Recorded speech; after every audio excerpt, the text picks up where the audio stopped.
The sinner. Leader believes in order. Prologue. L-O-R-D. Lord. A lord takes his oath seriously. Only blood will solidify their commitment to serve those who demand their complete devotion. He is a leader, believes in order, knows when to rule, and is a deity. A lord must be initiated in order to become a member, but can be removed at any time for any reason. If he makes it past the 3 trials of initiation, he will forever know power and wealth. But not all lords are built the same. Some are stronger, smarter, hungrier than others. They are challenged just to see how far their loyalty will go.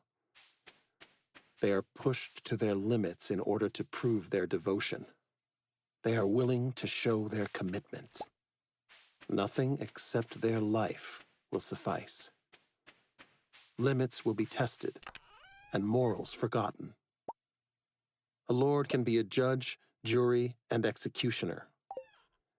He holds power that is unmatched by anyone other than his brother.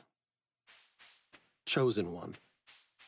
A lord must remain celibate during his first 3 years at Barrington University.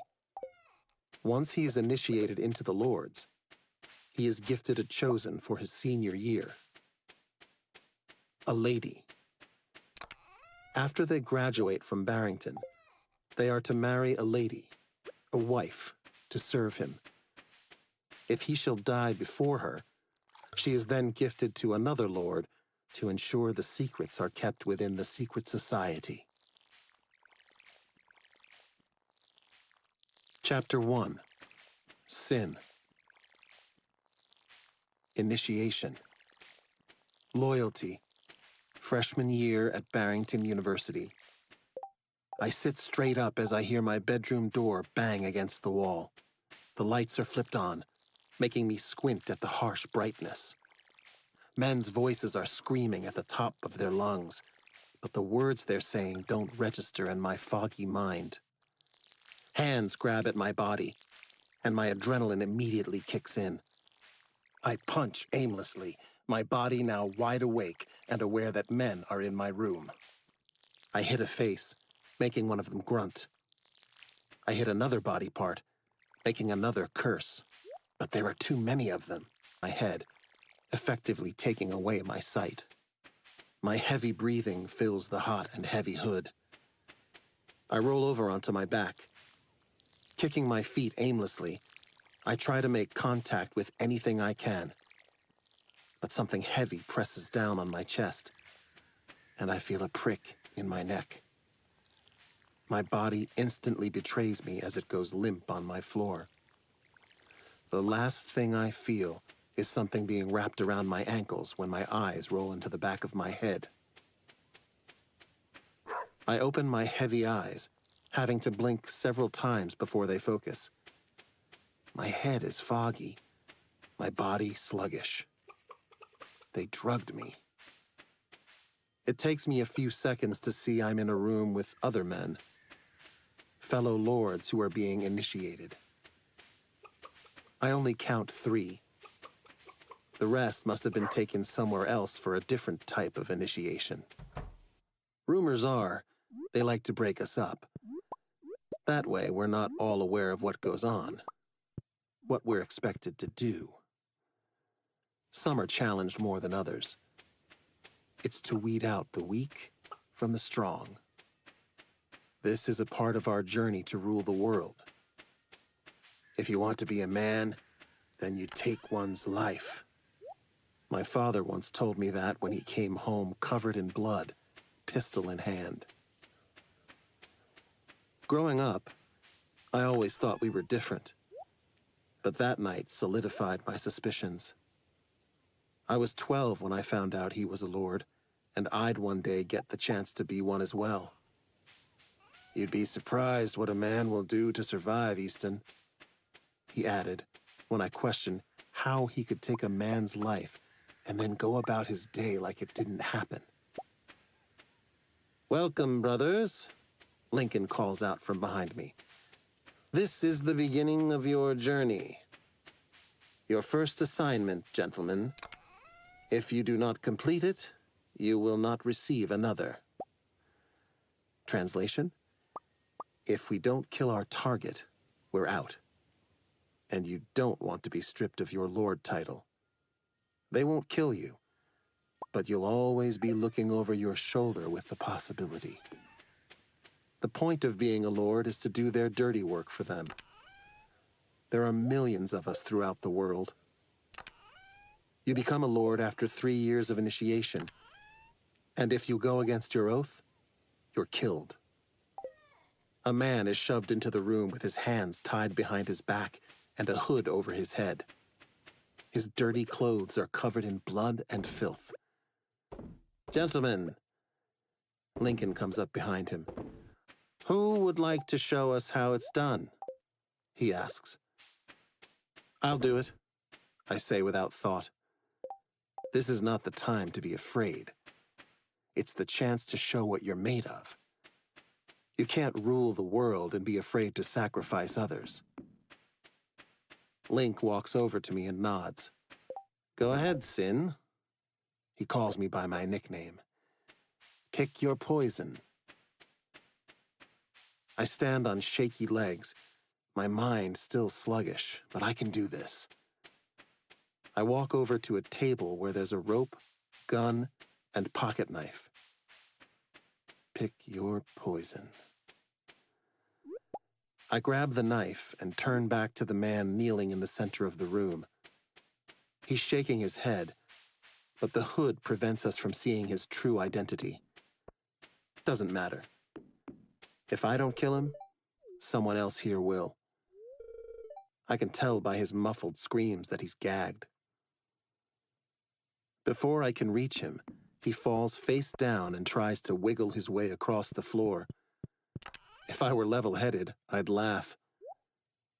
I kick him in the side, knocking him to his back. Straddling his bare chest, I see the Lord's crest on it. A circle with 3 horizontal lines running through it. It's not old by any means, but also not new. Probably a couple of years. I feel all eyes on me. I take in a deep breath and crouch down, opening the pocket knife and shoving the blade into his neck. Yanking it out, I watch the blood squirt all over both of us, his body now convulsing before movement ceases completely. Standing to my feet, I hold out the knife to Lincoln, and he smiles at me. You keep it. Chapter 2. Sin. Initiation. Devotion. Sophomore year at Barrington University. I'm straddling my motorcycle, my earbuds blaring Sick by Adelita's Way, when the song pauses, alerting me of an incoming message. Unzipping the pocket of my leather jacket, I remove my cell and read the text. Unknown. You have 30 minutes. I put it away and pull my leather gloves on, followed by my helmet, fastening the buckle under my chin. Starting up my blacked-out R1, I feel the engine rev between my legs and kick it into gear. I tear out of the parking lot, squealing the back tire. Taking the back way, I lean into the curves, practically dragging my knee as I wind up the hill on the Pennsylvanian road. As I ascend, my headlights shine on the 2 lanes. There is no shoulder here. It goes from road to tree line. One wrong move, and I'd be in the hospital or dead. No one is on the road at this time of night, so if I were to crash and it didn't kill me, who knows how long I'd lie there before I got help. Neither one sounds appealing tonight. Approaching my destination, I slow down and take the last curve before stopping at the top of the hill. Placing both of my feet on either side of the blacktop to hold up the bike, I look over the house, now in full view. Nothing but a glass 4-story front. The lights are so bright that if I wasn't wearing the darkened face shield on my helmet, my eyes would hurt. I've been here before. A lot of times, actually, over my 20 years of existence. This will be my first time for business. Cars line the cobblestone circle drive. He's having a party. I'm not surprised. A man of his stature must keep up appearances for all intents and purposes. He's a respected lord, but he's done something they don't agree with. Usually, I wouldn't give a fuck what a man has done, lord or not. An order is an order. But him? This house? Why? I've obviously missed something right in front of my face all these years. Maybe I've been too blinded with big tits and bleach blonde hair to pay much attention to anything else that lives inside the mansion. Picking up my foot, I put the bike in gear once again and take off, making my way down the hill via the hidden road. None of his guests would use this way to access the house, so I'm able to remain unseen. Coming to the bottom of the hill, I continue past the house before bringing my bike to a stop on the side of the road. I push it right into the tree line to hide it in the darkness. I remove my helmet, leather gloves, backpack off my shoulders, and jacket to have better mobility with my arms. I yank the earbuds out of my ears and shove them into my jeans pocket. Then I place my backpack on the seat and unzip it. I grab what I need and screw the suppressor onto the end of the barrel. I shove the gun into the back of my jeans, securing it for the time being. Then I remove the hoodie, pulling it over my head, along with the mask, before I place the backpack on my back, just in case, and make my way across the street toward the house. My combat boots crush the leaves and branches under the soles once I hit the other side. The house lights up the woods in the middle of the night, as if any partygoer could miss the $20 million mansion. Making my way up to the house, I smile that the idiot doesn't even have security at the front gate tonight. That's how fucking cocky he is. Stupid motherfucker. He is not untouchable. I stay low, crouching down behind the trimmed bushes lining the side of the property. Every now and then, I peek to watch the guests get out of their cars and limos to be escorted inside by men dressed in white tuxedos. Not a single guy who resembles security is to be seen. He feels safe here. Making my way to the side of the house, I see the wooden lattice that I know she uses to get in and out of the house when she snuck out in the past. I start to climb it until I get to the second floor, where I jump the railing to the balcony. Wrapping my leather-covered hand around the knob, I turn it to find it unlocked. Slipping into the bedroom, I look around and see it's empty, like I knew it would be. She's downstairs, partying with the others. It's been going on for hours. I'm sure she's drunk and bored as shit by now. The room is spotless. Not a single thing out of place. Her king-size 4-post bed sits against the wall to the left. The white duvet covers it, along with an obsessive number of pillows. The bench at the end has her favorite throw blanket that she prefers to wrap up in when watching a movie. I gave it to her for her birthday a few years ago. Slowly walking through the room, I inhale the scent of vanilla. It makes me groan, thinking of grabbing her hair and burying my face in her neck, my fingers digging into her creamy thighs while my cock fucks her cunt. I'm so fucking hard that it hurts. I dream about her when I'm asleep and awake. She's consuming me to the point I'm suffocating. Shaking my head, I adjust my dick and make my way to the door. I don't have time for that right now. I leave the bedroom door open as I step out of the room and into a lit hallway. Large, expensive artwork hangs on the walls that he paid millions for from well-known artists.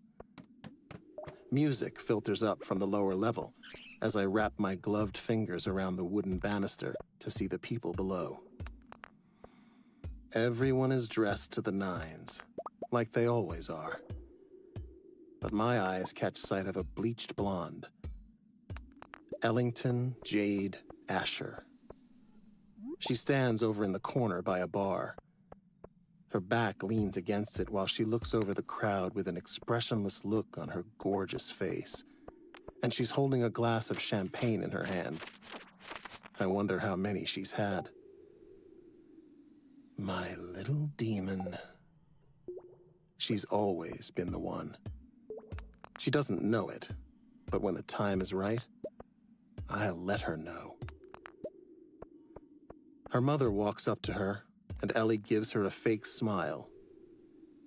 Soon, Ellie. Soon you'll worship me like the devil worships his hell. A man walks up the stairs, and I smile when I see who it is. Jackpot. I push away from the banister and quickly make my way to the end of the hallway to the master suite. I hide behind the open doors in the shadows and wait. The sound of his feet approaching has my heart racing. I remove the gun from my jeans and slowly cock it, trying to make as little noise as possible. He enters the room, and I watch him make his way past the Alaskan king bed and into the adjoining bathroom, all while he whistles. The light shines under the shut door, and I make my way over to it, softly turning the door handle and poking my head inside. I see him at the sink opening a bottle of pills. Viagra. Fuck. I hope someone shoots me when I have to take medication to get hard. Popping the pill in his mouth, he throws back his glass of scotch, swallowing it. Not sure what the fuck he's going to do with a hard dick while in the middle of a party, but it doesn't matter. When he turns to exit, I step inside the bathroom, raising my gun to aim at his head. He doesn't even have time to register what's about to happen when I pull the trigger. The bullet hits him right between the eyes. Blood runs down his face and onto his shirt, and I watch his blue eyes turn black. A smile tugs at my lips while the life slowly drains out of him. I like the rush of killing. I know that's what a serial killer would say, and although I do kill people, I do it because I'm ordered to, not because I choose random people to torture. My assignments come from a higher up, and you never say no. A lord lives in a kill or be killed world, and I don't know about you, but I'd do anything to survive, even if that means taking someone else's life. He drops to his knees before falling face first onto the white marble floor. I bend down next to his body and remove his cell phone from the pocket of his William Westmacott suit.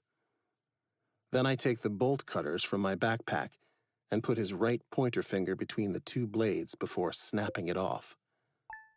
Dropping his hand, a fresh pool of blood flows from his now severed finger. I'm going to need this, I say, opening up my backpack once again and pulling out the small lunchbox. I place the finger inside, securing it with the ice pack, and then unzip my jacket pocket before placing the cell inside for safekeeping. He's got a lock on it. Note to self: never use a body part to unlock your phone. It can easily be removed and used, even an eye.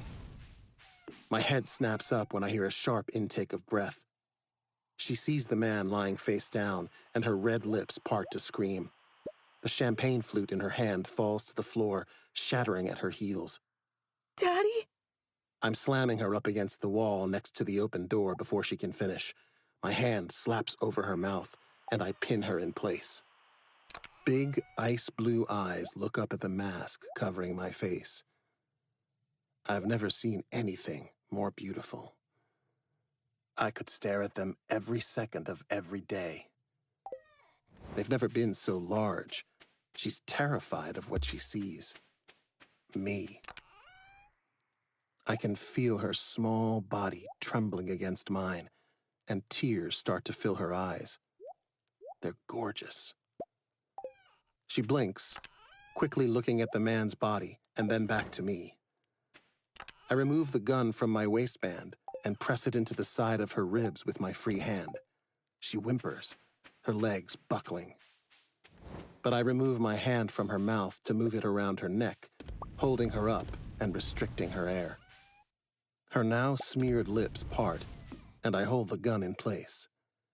"This is our little secret," I whisper, not giving my voice away. She knows me. Nodding, she grips my forearm, and I hate the fact that I wore gloves because I've dreamed of my hands on her skin like this. Of course, my cock was fucking her cunt at the same time. "I'd hate to have to kill you, too." I pushed the gun farther into her ribs with my words, hoping she'll take me seriously. I'd never kill her, but I sure as fuck would make her regret being alive.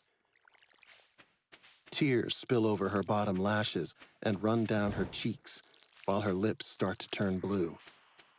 Her body fights me, but not as much as I'd expect. I tilt my head to the side when she pushes her hips forward into mine, and I know she can feel how hard I am. I bite my tongue to keep from moaning. Fuck, I knew she'd be this way. A part of me has always known she'd be my dirty little whore once I got the chance to make her mine. I let go and take a step back. She falls to her knees, coughing and choking out a sob. I crouch in front of her, using the gun to push the bleach blonde hair from her tear-streaked face. She looks up at me through her watery lashes, and I imagine shoving my cock down her tight throat, or in her pussy from behind, making her come while she stares at the man I just killed lying on the floor. I want him to know she'll be my filthy little slut one day, and I'm going to do things to her that will make her disgusted with herself. I'll control her like a puppet on a string. Please. I stand, grabbing a handful of her hair and yanking her to her feet. She goes to cry out, but I slap my free hand over her mouth, pulling her back to my front. The backpack is already on my shoulder, so I hold the gun to her ribs and order through clenched teeth, "Walk." She does as she's told, with her arms up and out to the side, and we silently make our way through the bathroom, out of the master suite, and down the hall past all the guests on the lower level to her bedroom. Shutting the door behind me with my boot, I let go and shove her farther into the room before locking us in. Alone. Please. She begs, turning to face me. I like that she wants to look at me. That she's not going to turn and hide. Those big blue eyes look me up and down, taking in my size and weighing her options. When she realizes she has no chance of winning in a fight, she licks her wet lips and decides to bargain. Money. Face down on the floor, hands behind your back. I order as quietly but as sternly as I can, interrupting her. The moment I step out of the window, she'll run for help. And that's just unacceptable. She places her hands up in surrender, the movement pulling her already short black cocktail dress up a little more, exposing the top of her thighs.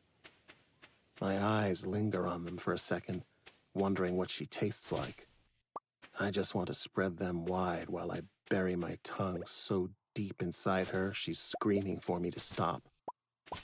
Sniffing, she goes on, getting my attention. I won't. I hold my gun up to her chest and a sob breaks loose, causing her shoulders to shake. Her knees give out, and she falls to the pristine white carpet like the good girl she is, positioning herself on her stomach. Removing my backpack, I unzip it and grab what I want. Then I straddle her hips, placing my gun in the back of my jeans. Pulling her hands behind her back, I secure them with a zip tie, making her sob once more. I stand and look over her lying there, tied and ready to be used. Fuck, how many times have I imagined this? It's like the lords are rewarding me and torturing me at the same time. As a show of our loyalty, we can't fuck anyone for the first 3 years of our initiation. Not until our senior year. I'm only a sophomore. But right here, right now, I feel like this is an opportunity I can't pass up. Checking my watch, I see I've got 8 minutes before my time is up. Technically, the job is done, so I've already passed this initiation. Spread your legs, ass up in the air, I command. Burying her face in the carpet, she does as she's told. She understands she has no leverage here. If she wants to walk out of this room alive, she'll give me what I want. Ever so slowly, she spreads her knees, the movement lifting her ass up in the air, forcing the hem of her dress to rise up in the process. I crouch down between her legs, looking over the wet spot in her nude-colored thong. What turned you on the most? Your daddy lying dead on the floor, or my gun pressed into your side? A shrill scream comes from her when she realizes she's been caught. The bitch is turned on by it. I knew she was. The adrenaline of danger can be arousing for some. Grabbing her hair, I yank her to her feet and shove her back into one of the corner posts of her king-size bed. I start removing my belt. Please! She sobs, trying to run from me, but I hold her in place with my body. The leather is yanked through my belt loops, and I shove it into her mouth. Bringing it behind her head, I secure it around the back of the post, where I buckle it in place as tight as it will go. I move back to stand in front of her, my heavy breathing filling the inside of my mask. The only thing she can see are my eyes, and I'm wearing contacts. They're as red as the blood pouring out of the guy I killed in the room down the hall. Hers swim in tears while drool runs down her chin. Her straight white teeth bite into the leather. I remove my gun once again and lift it. She whimpers, closing her eyes. I unscrew the suppressor and press the end of the barrel to her upper thigh, slowly raising her dress to expose her underwear. I cup her pussy, and she flinches, her eyes popping open to meet mine once again. One with no voice can't say no, I say simply. She blinks, fresh tears spilling over her bottom lashes to run down her cheeks. I wish I could lick them off her face, but my mask covers my mouth. But you wouldn't tell me no, would you? Pulling her thong to the side, I run my glove-covered fingers over her cunt. Looking down, I rub my fingers together, smearing her wetness. The underwear didn't lie. She sniffs, but her hips push forward. I smile behind my mask. She fights the belt in her mouth while her tied hands are smashed between her back and the post I've secured her head to. What is one person's heaven is another's hell, I state, and then reach up and yank on her dress, pulling the thin straps down over her arms to expose her breasts to me. She's sobbing uncontrollably, but her pretty pink nipples are hard, and I run the barrel over them while she mumbles unintelligible noises around the makeshift gag. Lowering the gun down her shaking body, I kick her legs open, and she blinks rapidly. I lean into her neck inhaling her scent, and my cock jerks inside my jeans. "You're my heaven, and I'm your hell," I whisper, making sure she understands her current situation. Pulling back, I watch her eyes fall closed, and fresh tears roll down her once done-up face. Her flawless makeup is ruined. I like it. All it's missing is cum smeared all over it. Lowering the gun between her legs, I shove a finger into her, making her cry out. I'm running out of time, so this isn't going to be slow. It's going to be rough. I enter a second one, and she rises up on her tiptoes in her Dior heels. I then remove them, running the gun over her cunt, and her breathing turns erratic. I watch her eyes grow heavy as I work my fingers into her over and over, adding a third and then a fourth. She's crying, body shaking while she sobs, and I slip the tip of the barrel into her before removing it and doing it again. Her pussy opens up for me, and her eyes close. Once the barrel is wet enough to enter on its own, my fingers abandon her cunt and slap her breasts. Her body leans into mine, and I smile behind my mask. I knew she'd be this way. Desperate. She's been trained for years, groomed to be a lord's whore by her mother and her father. Even if they didn't mean to, it's just a part of our world. You serve regardless of whether you have a dick or a pussy. A dick just has more power in this scenario. As I pump the gun in and out of her, she thrashes against the bedpost but never closes her legs. I'm not even holding them open anymore. I pinch her nipple, pulling on it, slapping her breasts and face. She's sobbing, drool running down her open mouth and onto her chin and chest to where her dress is bunched up around her pierced belly button. When I remove the gun, she sags in her heels, and I slap her cunt, making her cry out. I shove 2 fingers into her. "Fuck, you're soaked," I growl through gritted teeth, looking at her juices smeared all over my glove-covered fingers. I have to remind myself to hide my true voice. I want to tell her who I am and see that look in her eyes. I know she likes me because we've been dancing around the idea for years. It just never worked out. And then I started initiation, blowing any chance I had with her. A woman like Ellington Asher needs sex. She needs to know she's wanted. And the way she's getting off on fucking my gun shows me just how fucking twisted she'll be in bed when I finally make her mine. I push the gun back into her cunt, and this time, I don't let up. I fuck her with it until she's a sobbing, drooling mess. When I pull it out, I hold it up to her face.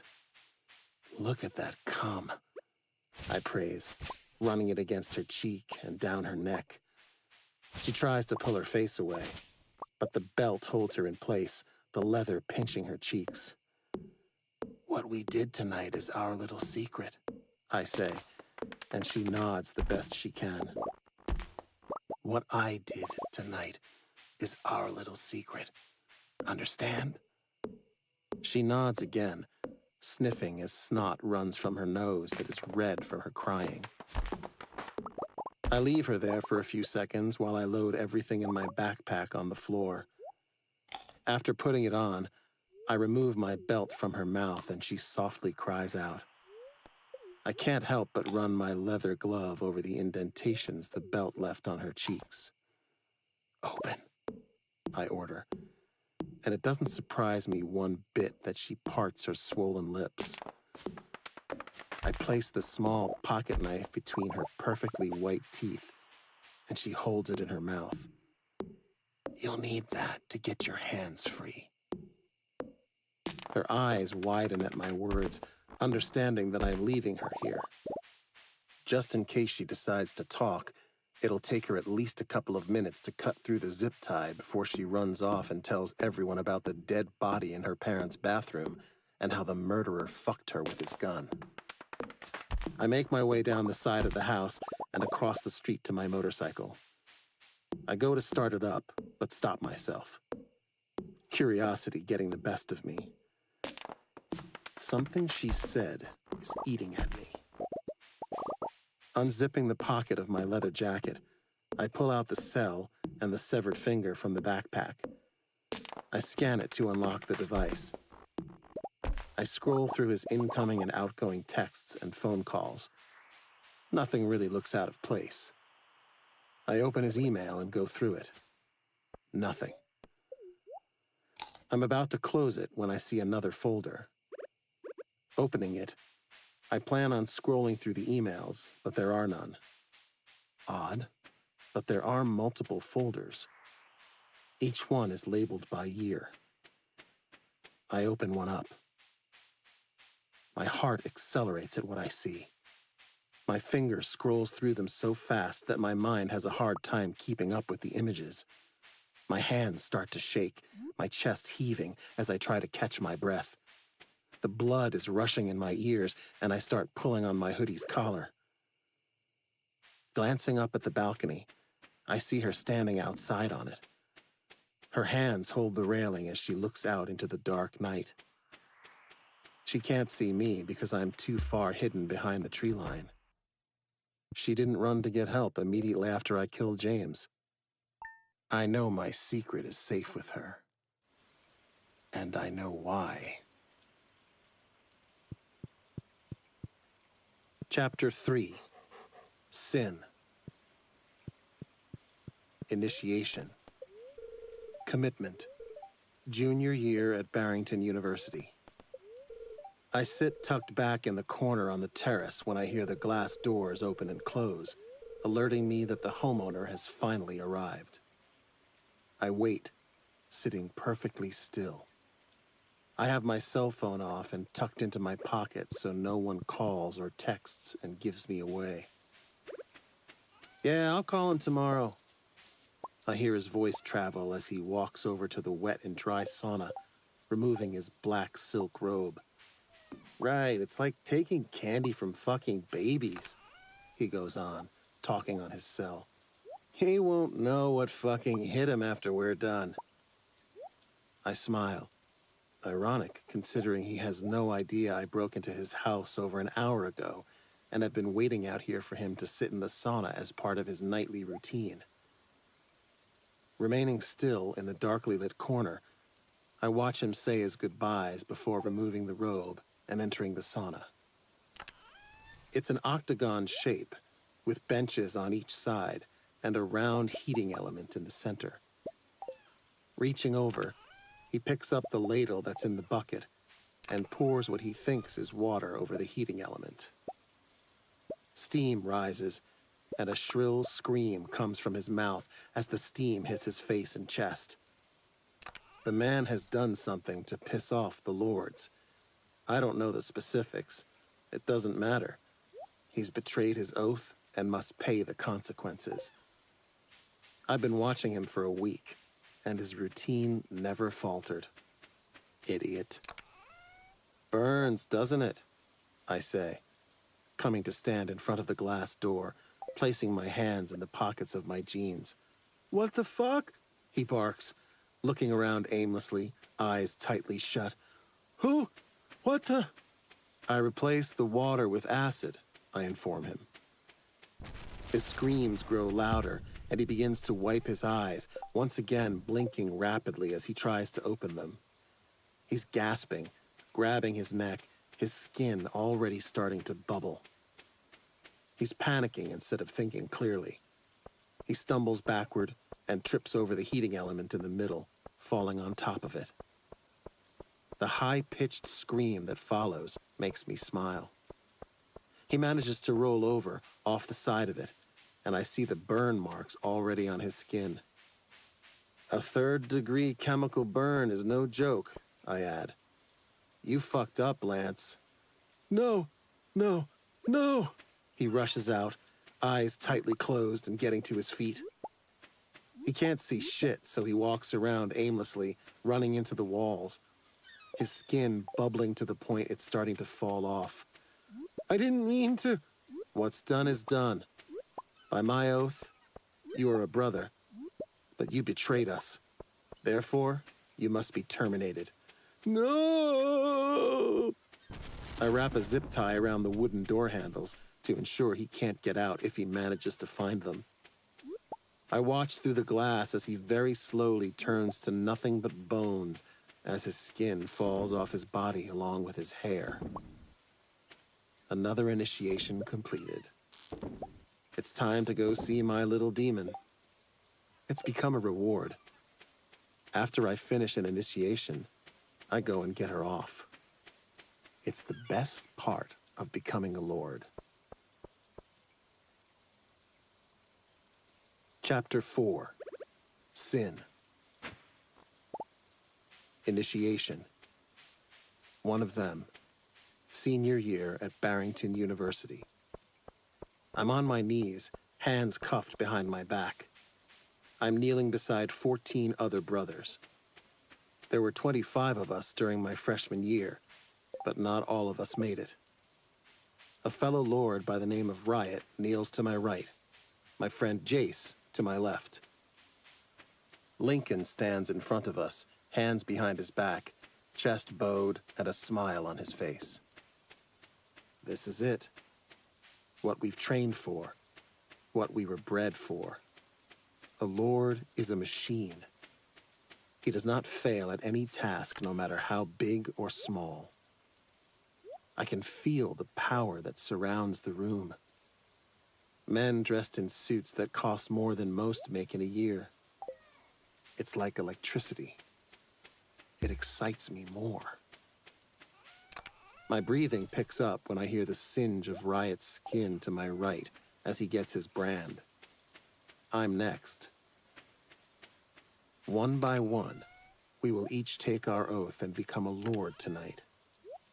We start our senior year at Barrington in 5 weeks, and we are all very aware that this is just the beginning. The past 3 years of initiation are nothing compared to what's to come. Lincoln comes to stand in front of me, and I look up at him through my lashes. Easton Bradley Sinnott, you have completed all trials of initiation. Do you wish to proceed? He asks me. Yes, sir.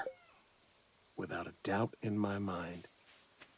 This is just another step toward getting who I want. A gorgeous blonde who has no idea who I really am. I can't wait to show her. Remove his shirt, he orders someone behind me. The fabric is yanked behind my head, exposing my chest and stomach to the room. I take in a deep breath, knowing what's to come. The next second, the chain wraps around my neck from behind. A boot presses into my back, pulling it tight to restrict my air, but not suffocate me. It's so we can't fight them. No matter how much we are willing to go through to get to this point, a man's fight or flight will kick in during situations like this. A lord must be willing to go above and beyond for his title. He must show strength and have what it takes. He dips the end of the hot iron into the fire at his feet, slowly turning it over. I try to fight the chain wrapped around my neck, my cuffed hands clenching and unclenching. If you shall fail your position as a lord, we will take what was earned. He looks at the guy who stands next to him. Silence him. The chain is pulled tighter, taking away what little breath I had left, while the guy shoves a cloth into my mouth. I fight harder, but the guy with the chain shoves his boot into my back, holding me in place. Easton Bradley Sinnott, welcome to the Lords, for you shall reap the benefits of your sacrifice, Lincoln states, before I feel the hot, searing pain in my chest and smell my own flesh burning. Chapter 5. Sin. 3 years of celibacy can make a man go crazy. Just ask any lord. We are to show just how far we will go to prove ourselves. We have to be initiated into the secret society our freshman, sophomore, and junior years at Barrington University. Only the elite attend from all around the world. But not every male student at Barrington is a lord. Some don't even know we exist, and we prefer it that way. It's easier to attack when you jump out from the shadows. We've officially been lords for 7 weeks now. We're 2 weeks into our classes at the university. Our senior year, we get pussy.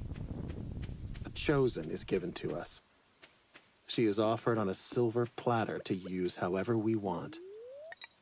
For someone who hasn't had his dick sucked in 3 years, I'm not all that excited about accepting a chosen. Nothing about that process appeals to me. I like the chase, the hunt, a challenge. It's funny how the lords teach us to take what we want, including a life. But we're supposed to accept the pussy they offer us.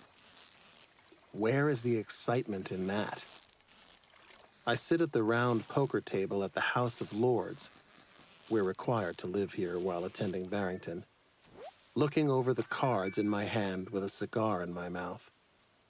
I can't stand them, but thought, what the hell, when Jasper, a fellow lord, opened the box that sat on the table. His father gave them to him in celebration that he gets some pussy tomorrow. Pick a name, dude. You're taking forever. I look over my shoulder to see a few guys standing at the pool table. A black vase in the middle, full of folded up pieces of paper. What's the point in picking names again? I ask curiously. You've already decided on your chosens. They've been talking about drawing all day, but I'm not sure why. The vow ceremony for our chosen is tomorrow night, and we already know who we're getting. Some of us get who we want, and others don't. I only want one woman, but unfortunately, she wasn't on the list. Pussy, Jasper answers, looking up at me. Want to draw? I shake my head. No thanks, I say, turning back to my game. Riot, how about you, man? I hear Jasper ask. I look at Riot, who sits across from me at the table. He, too, stares at his cards. No. Come on, Riot. Jasper whines like a chick, and Riot's green eyes snap to glare at him, getting his attention. What if she doesn't show? Jasper asks. She will, Riot says matter-of-factly. Dude, why are you putting all your eggs in one basket when you can have 6 baskets? Larson jokes from my right, listening in. You mean, why is he putting his cock in one cunt when he can have 12? Jake mumbles around his cigar. Seriously, man, I wouldn't waste your time on Blakely. She'll never be over Matt. Riot tenses, but doesn't acknowledge that statement. Well, I'll be nice. Jasper goes on from behind me at Riot's silence. When she doesn't show up tomorrow at the vow ceremony to be your chosen, I'll share my pussy with you. Hell, I'll even be nice enough and give you her ass. Riot tosses his cards down and gets up from the table, leaving the room without another word. I can't tell if he's mad or just tired. We're not close. Over 100 men of all grades live in this house right now. Only 15 of us made it to be seniors this year. His 2 best friends, Prickett and Gunner, who sat on either side of him, also get up and silently exit the room. Hey, Sin, you sure you don't want to draw? Jasper asks again. Positive, I answer with a sigh. The guy is relentless. Riot had the right idea by leaving the room. I bet you'll change your mind when you see who I just got, he adds with a dark laugh. It's not like women volunteered for their cocks. They just wrote down the names of girls who attend Barrington that they want a piece of and threw them in a vase to draw from. Then they'll do whatever it takes to fuck them. They've got a bet going on who can fuck the girl they draw first. I think the pot is up to $50,000. They're bored as fuck, if you ask me. Oh yeah? I ask, not giving a flying fuck whose name is written on his piece of paper. 2 words, he calls out, and my body tenses when he speaks again. Ellington Asher. Damn, Nate sighs. I'll trade you. He holds up his folded piece of paper with a frown. Ellie's a freak in bed. Lets you do whatever the fuck you want. How the fuck would you know that? Jacob shoves his shoulder. Rumors, man. She's the best kind of slut. My hand tightens on the cards, crinkling them. That's a lie. She's not sleeping with anyone that I know of, and I would know. I've been sneaking into her bedroom for the past 2 years. I've kept her satisfied as much as I can without breaking my oath to the lords. Chance, another lord, raises his hand from my left. Pick one for me, he mumbles around his cigar. Go ahead and pick me too. Better my odds. Jacob laughs, dipping his hand into the vase. You have to fuck them both at the same time, Bex. He calls him by his nickname, pulling out 2 pieces of paper. I can do that. Chance smiles. The door opens, and Lincoln steps inside the room, his eyes on mine. Sin, may I speak to you for a moment? Dropping my cards, I exit the room and follow him down the hall to his office. He holds the door open for me, and I step inside, falling into his chair. Everything okay? I ask, trying to ignore the voice in the back of my head that tells me one of my fellow lords is going to be fucking the girl I've wanted since I realized what sex is. I've come too close to just hand her over to someone else. Put too many hours into getting her where I want her. He sits at his desk. I've got your first assignment for your senior year. I smile. Thank fuck. Life has been boring lately. He slaps down an envelope, and I open it. My body tenses at the 4 pictures I see.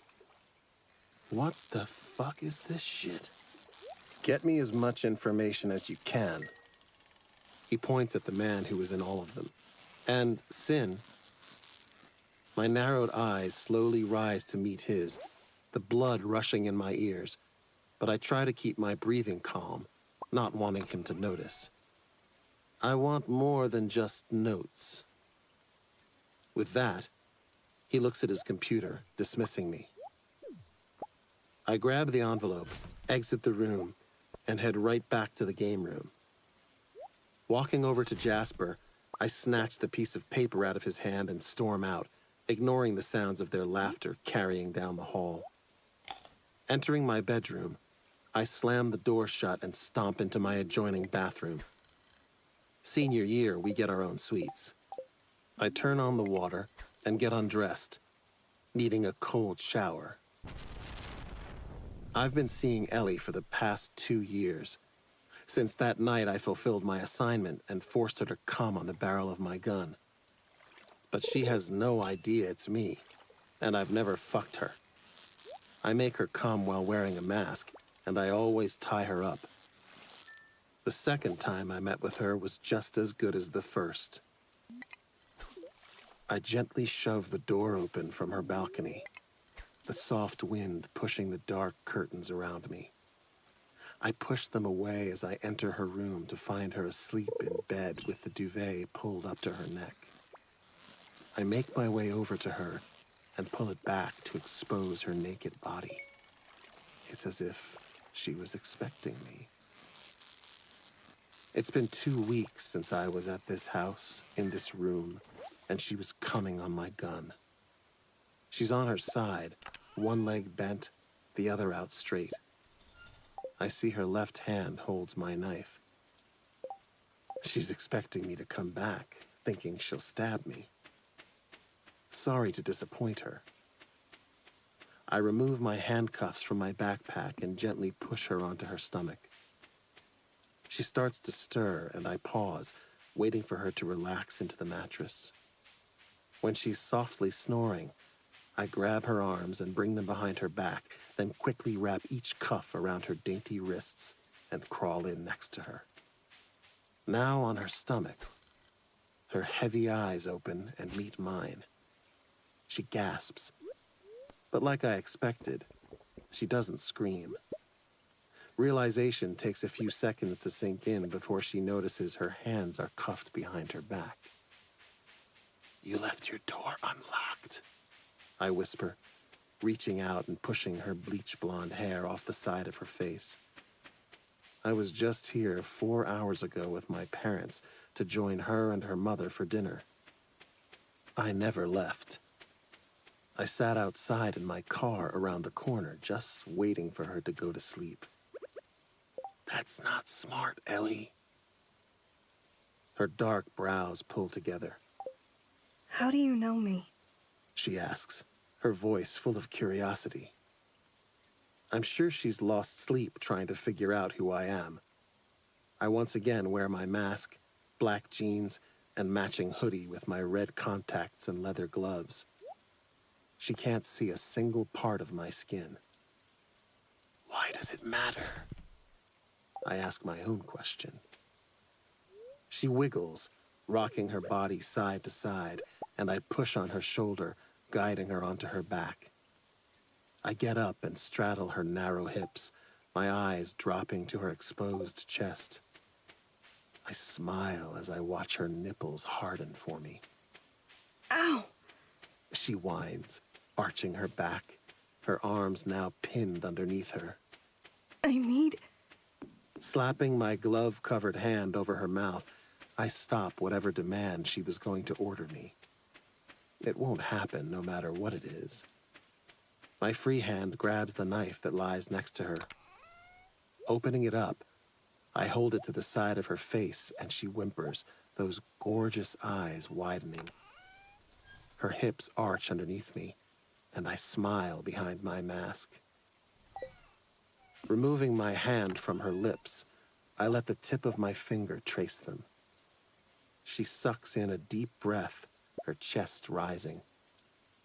I adjust myself between her legs and lower the tip of the knife down her chest bone, over her stomach, and to her pussy. I flip it in my hand, the handle running up and down her cunt, spreading her pussy lips for me. She moans, her eyes falling closed, and I slide the handle into her. She arches her back and neck, her legs opening wider for me to have better access. I pump it in and out, watching her juices cover the black handle.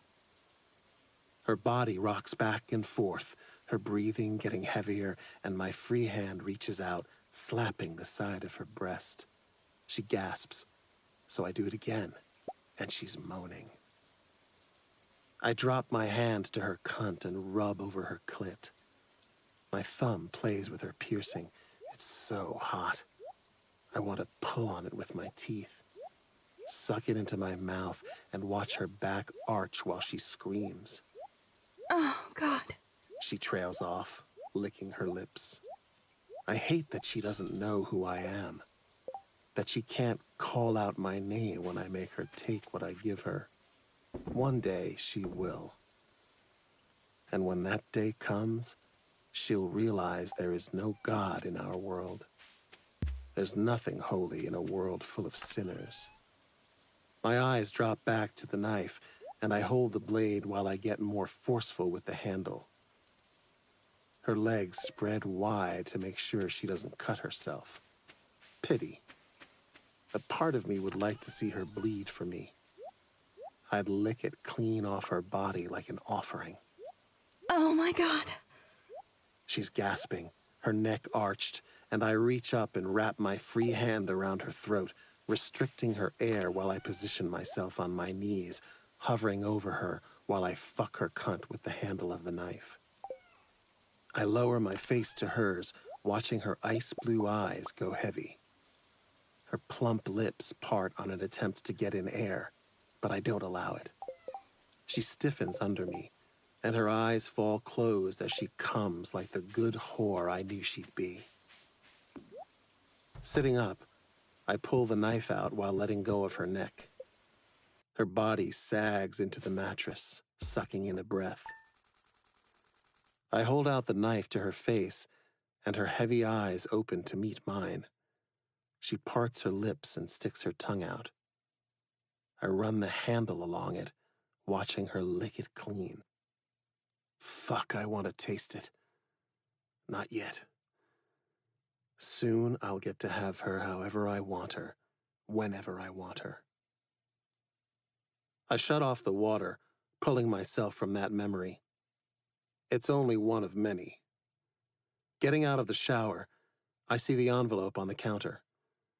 I open it up again and look over the photos in my hand. My heart races at the fact that she's spreading her legs for someone else. When did he come into her life? How had I missed it? It's been a few weeks since I visited her. I've been busy with the lords and unable to get away to see her. We've been so close to the vow ceremony that I thought I'd just wait.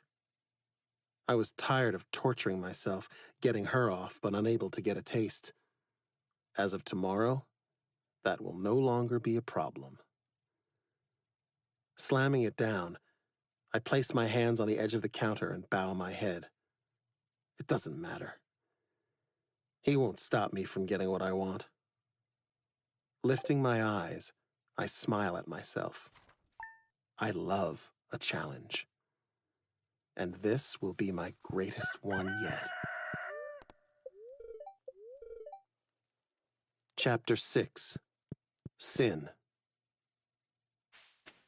The following night, I'm sitting in my Zenvo TSRS, lights off and tucked back behind the tree line off the 2-lane road. The guy in my passenger seat is counting out the stack of $100 bills I gave him. "No offense," he mumbles. "None taken." "I'd count that shit too. You can't trust anyone these days." He takes a few from the stack and hands them through the cracked window to the friend he brought standing outside the car. "Get ready," he orders the guy. "Nice doing business with you." The kid laughs at me before walking around the front of my car and getting into his, parked next to me. We wait silently. Adjusting in my seat, I feel the gun tucked into the back of my jeans. Like I said, you can't trust anyone these days. I went to a hole-in-the-wall bar, made an offer to some men I knew wouldn't refuse some cash, and struck a deal. Here we are. Sitting up straighter, I watch headlights come toward us. When the headlights pass us, we remain still, hidden by the tree line. The car sitting to my left turns theirs on and pulls out onto the road following it. About time, I turn on my lights and pull out onto the road, going in the opposite direction. The house comes into view at the end of the road, and I pull into the driveway. It's a white cottage tucked back into the woods of Pennsylvania, secluded. Perfect place to hide bodies. There's an old wives' tale that these woods are haunted, that the lords have buried so many men in the ground that if we ever had a flood, the bodies would rise and cover the street. I wouldn't be surprised if it happened. At 22, my body count is 5, and it's only going to go up from there. Coming to a stop, I see a car I recognize in the driveway. I expected it to be here. We sat tucked back in the trees when it drove by 2 hours ago on its way to this house. Rolling my car to a stop, I pull the spare set of keys out of my pocket. "Take it straight there," I order the man in my passenger seat. He nods, taking them from me. Getting out of my car, he gets into the other, starts it up, and I watch it drive off just as my cell starts vibrating in my pocket. "Hello?" I answer, turning toward the house. "Dude, where the fuck are you?" My best friend Jace barks into my ear. "The vow ceremony is about to start. You're chosen. You can have her." I interrupt him, knowing where this conversation is going and not caring. He starts laughing, and I end the call when I make it to the back door. Just as I suspected, it's unlocked. I gently push it open to step inside, holding my breath that it doesn't squeak and alert anyone in the house of my presence. Closing it behind me, I tiptoe across the tile floor and quickly scan the room. It's dark. The clock that hangs on the wall to my left tells me it's a little after midnight. I have an assignment. Get in, get a list together, and report the information that I document back to the Lords. Making my way down the hallway, I stop to take a look in the kitchen. Using my flashlight, I see a bottle of wine on the white counter. It's empty, along with 2 wine glasses. One has a very distinctive pink lipstick stain.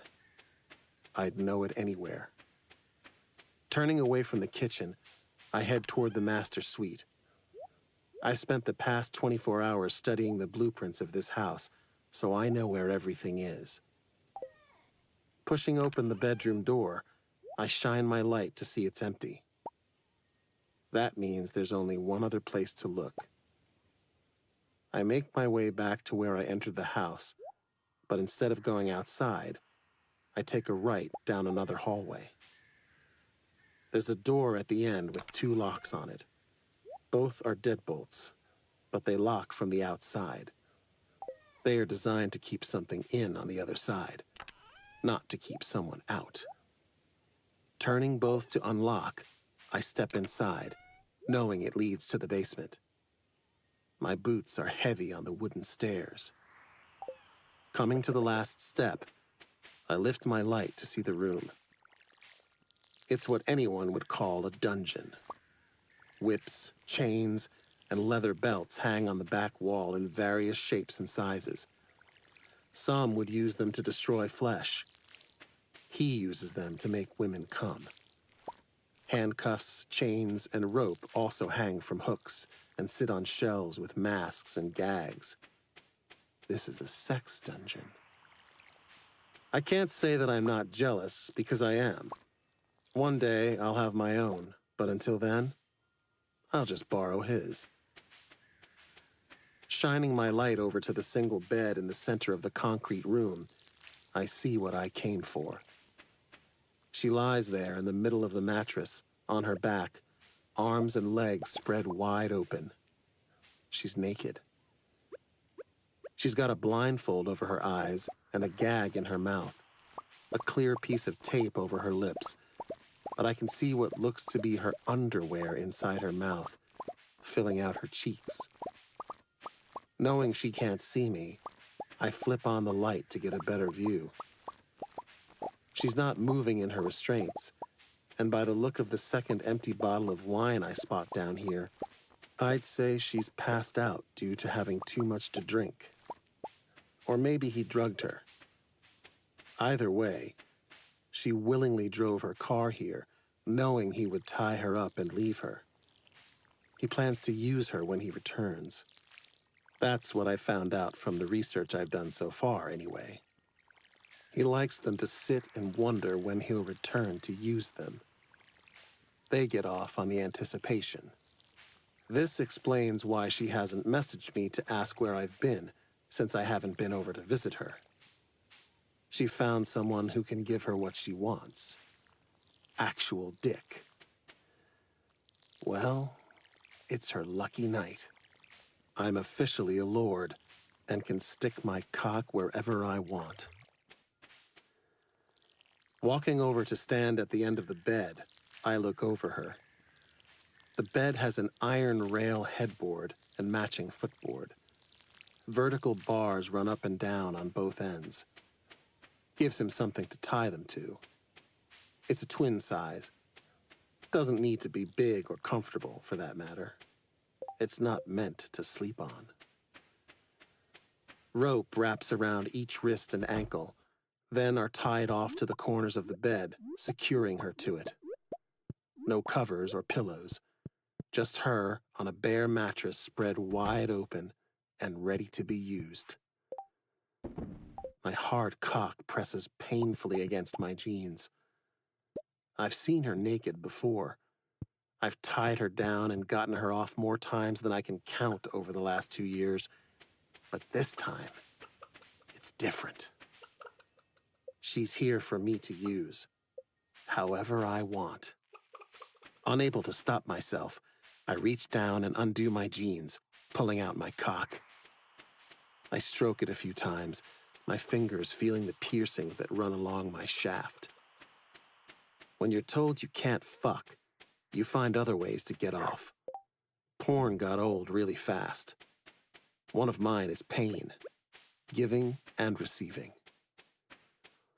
A mumbled cry comes from her taped lips, and she arches her back. She's awake, after all. I make my way over to the headboard and look down at her. Reaching out, I run my fingertips along the tape over her pretty lips.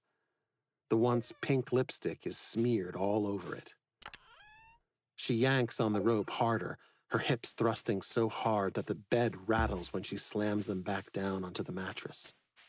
My heart pounds in my chest at the fact that she was going to fuck another man tonight. That I'm not the only one to get to use her. I've watched her in her room. I've followed her everywhere. When did she have the chance to meet him? To even have the conversation to make herself so vulnerable to him? I slap her. Not hard enough to leave a print, but enough to sting. She winces, but I love the way her nipples harden. She's just like me. Pain gets us off. Leaning over the headboard, I grip both of her full breasts in my hands and massage them. Then move to her nipples, and I twist them between my fingers before pulling on them, making her scream into the tape, and I let go. Her body sags into the bed, and she breathes deeply through her nose. Making my way back down to the foot of the bed, I lightly touch her ankle. Soft as a feather, I run the tips of my fingers along her smooth leg and up her inner thigh.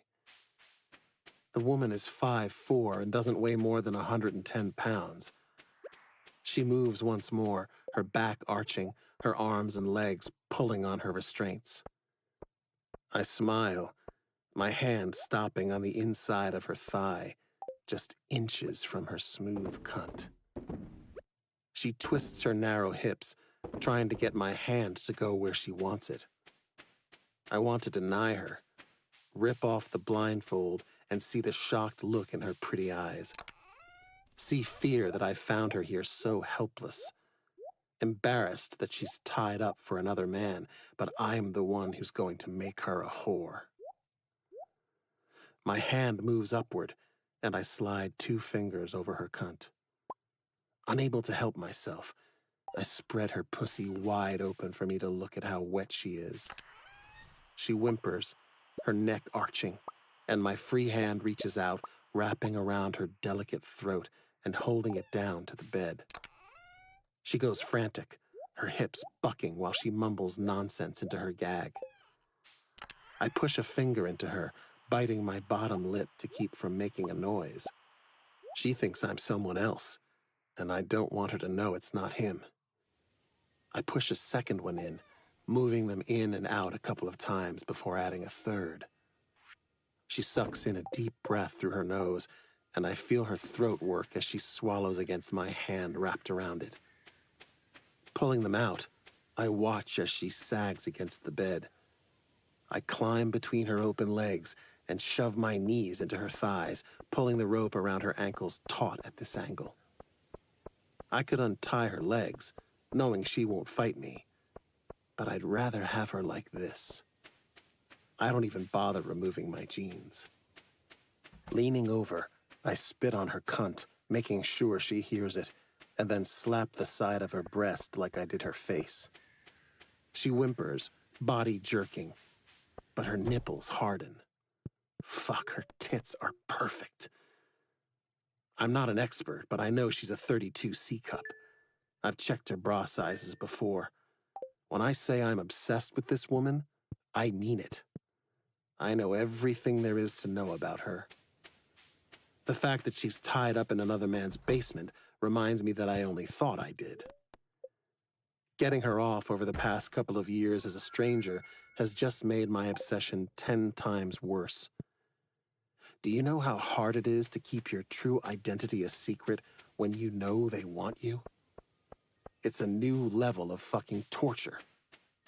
My hand comes down, slapping her cunt, and she cries out into her gag. I do it again, and the metal bed frame rattles at her useless attempt to free herself. Looking over her pussy, I see it's now red, and I start to massage her clit.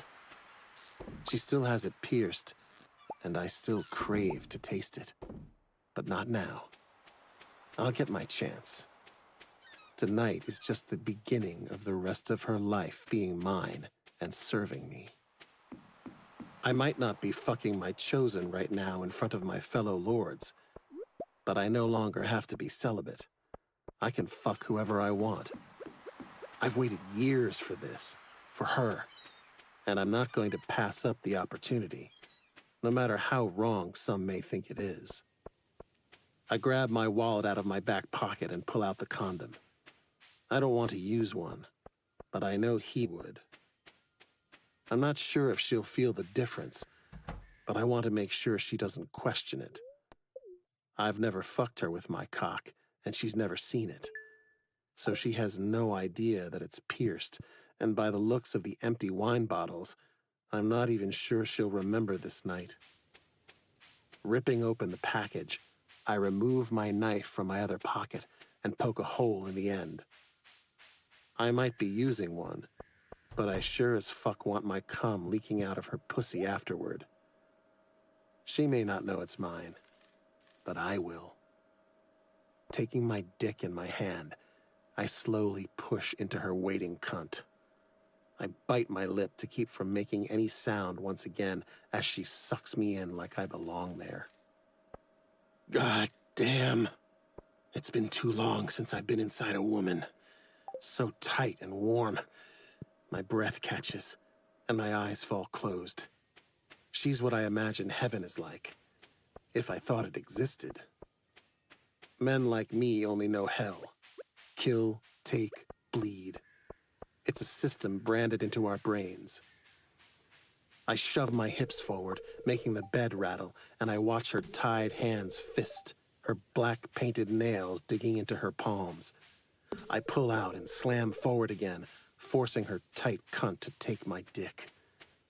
Unintelligible noises come from her taped lips. My fingers dig into both of her hips, and I pin her down while I fuck her as if she was left here for me to find and use while watching my cock move in and out, covered in her wetness. Letting go of her hips, I slap her across the face, and her pussy clenches down on me. My little demon likes that. I do it again, and she arches her back, sucking in a deep breath while her pussy pulses around my dick. Leaning forward, I wrap my hands around her throat, cutting off her air, and fuck her into the mattress like I'll never get this chance again, when I know I will. No matter what, she belongs to me now. Always has. And she's about to find out, too. My eyes scan her face, what little I can see of it anyway. My lips are so close. I pucker them and kiss her taped lips. Pulling back to just look at her, I spit on her face. She can't feel it, but she heard it, making her buck her hips, my cock still deep inside her. I watch it run down the clear tape, and I reach out and lick it off. The sound of my heavy breathing fills the room while she fights me. I can't wait for her to watch me fuck her. To see her cry for me while I'm inside her, it'll be fucking perfect. Her pussy clenches while she arches her back. Letting go of her neck, she breathes heavily through her nose. My eyes drop to her cunt and watch my cock slide in and out, now covered in her cum. That's my little demon.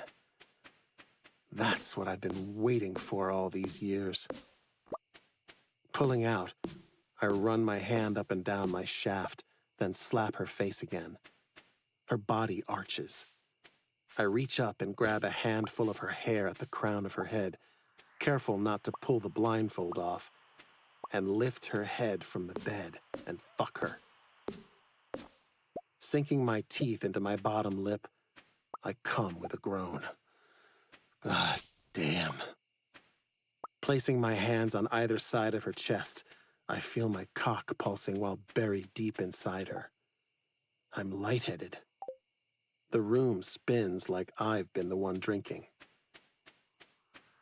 3 years is a long time, especially when you've spent the last 2 teasing yourself. I pull out, and her body relaxes into the bed, totally spent while she remains shaking. Getting up, I remove the condom and grab my backpack. I pull out what I need and go back over to the bed. Grabbing the edge of the tape, I rip it off her lips. Then I reach into her mouth and remove her thong, shoving it into my jeans pocket. She licks her lips, raising her hips off the mattress.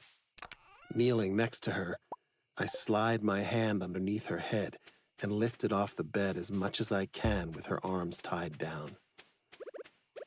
Then I place the tip of the small tube at the edge of her lips. She opens up for me, thinking I'm giving her water. Tilting it up, I watch the liquid slide into her mouth. She coughs, some flying out and onto her chest, but she doesn't need it all since she's been drinking tonight. Laying her head back down, I place the now empty vial in my backpack and remove my hoodie that I had shoved in there, knowing I'd need it. I wait a few minutes and then untie her legs. She pulls them up, bending her knees, and they fall to the side. Going to the head of the bed, I untie the rope from the 2 corners, but not from her wrists. Rolling her over onto her stomach, I pull her hands behind her back, tying the 2 ropes together to secure her arms behind her. Then I take the hoodie I brought and shove it over her head to cover her nakedness. My cell vibrates in my pocket, and I pull it out to see the text.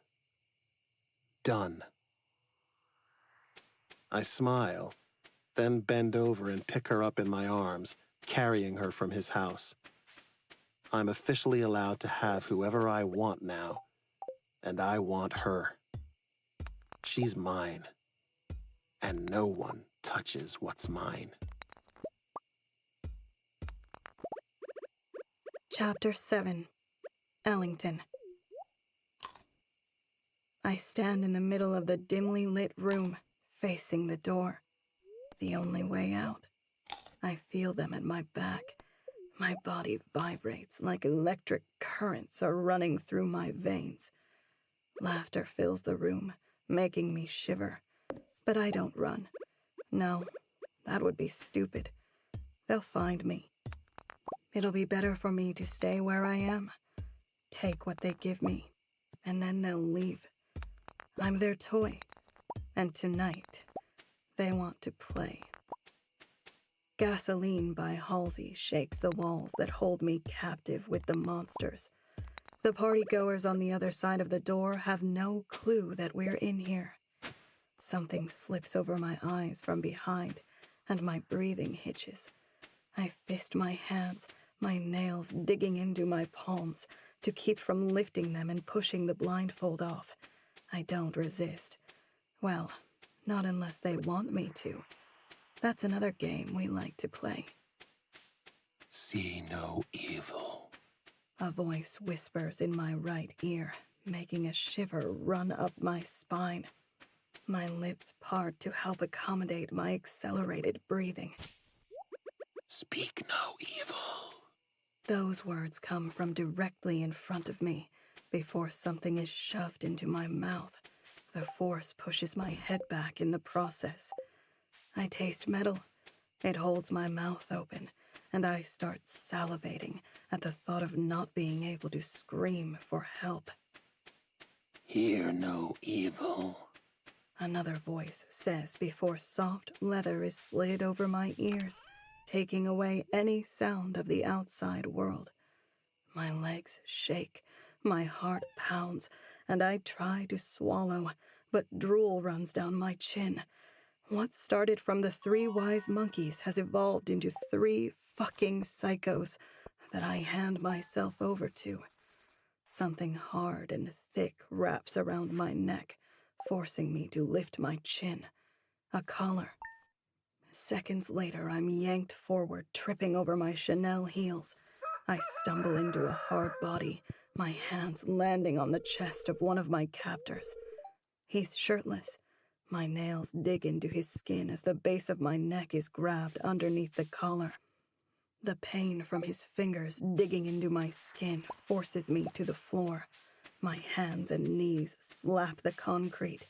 I suck in a ragged breath through my open mouth.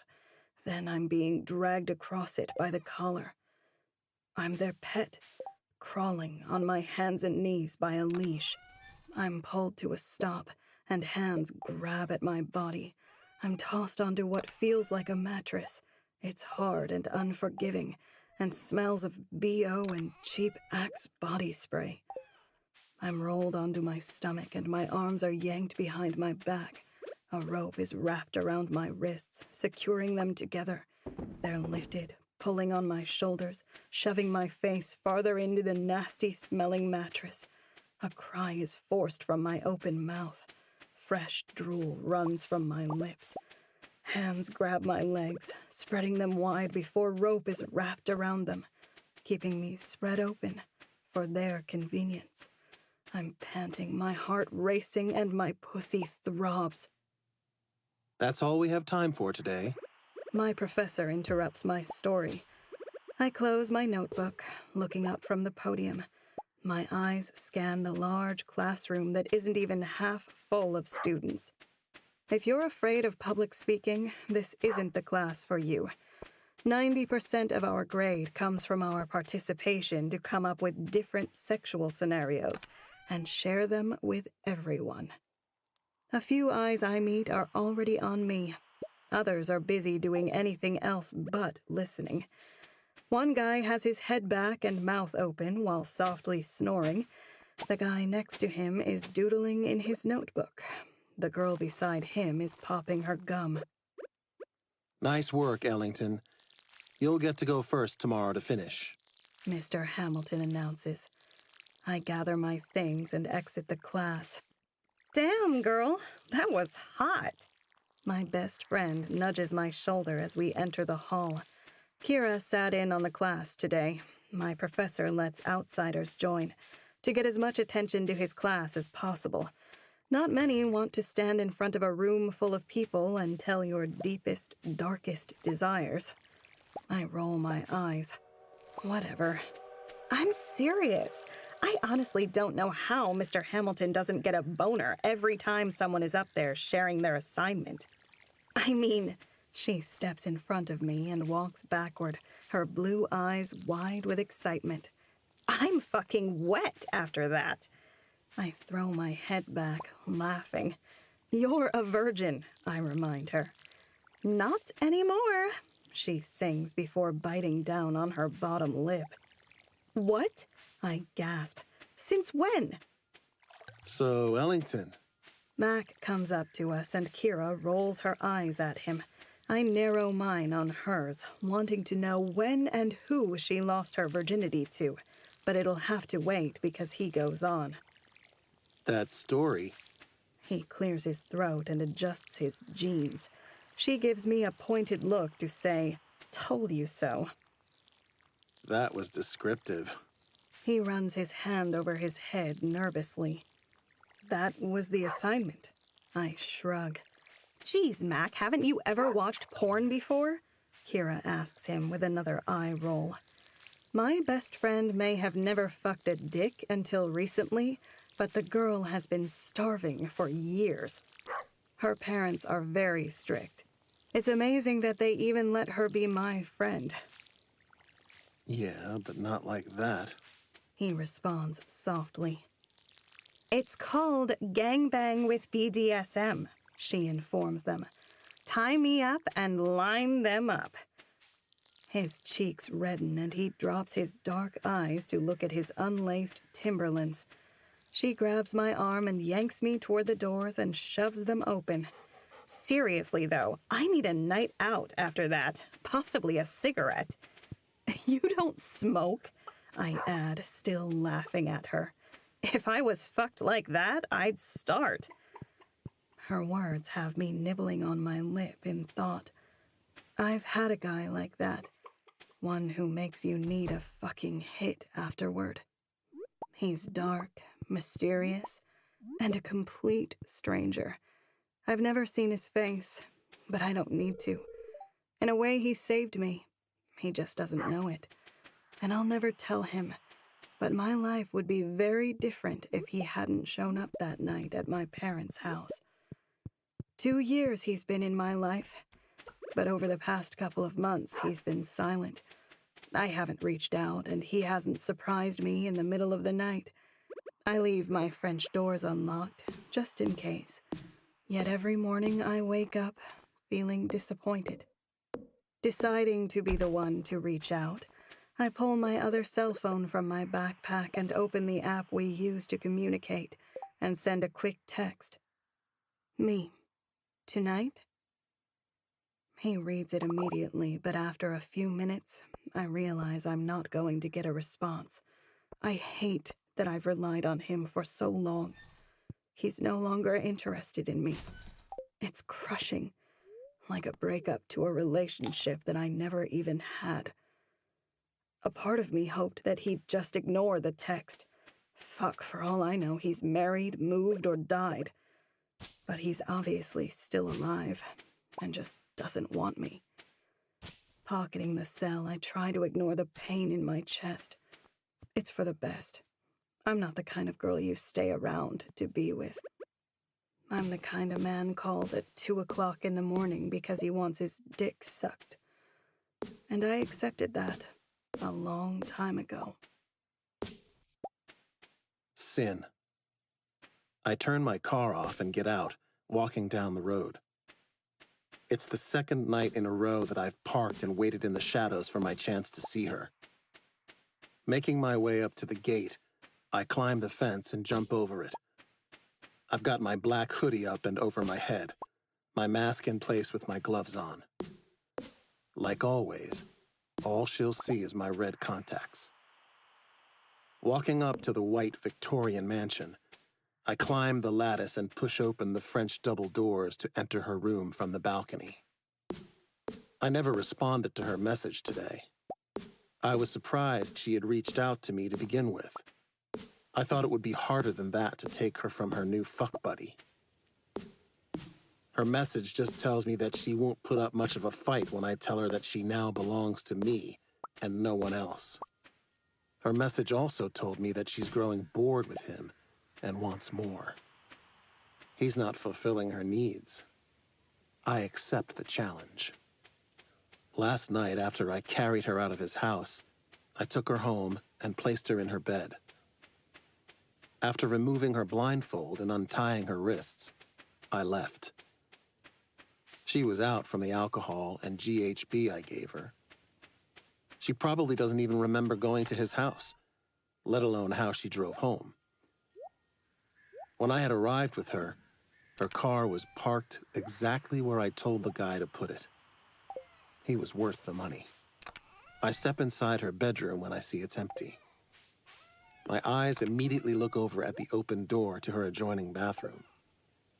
She's in the shower. I can hear the water running. We never agree on a time.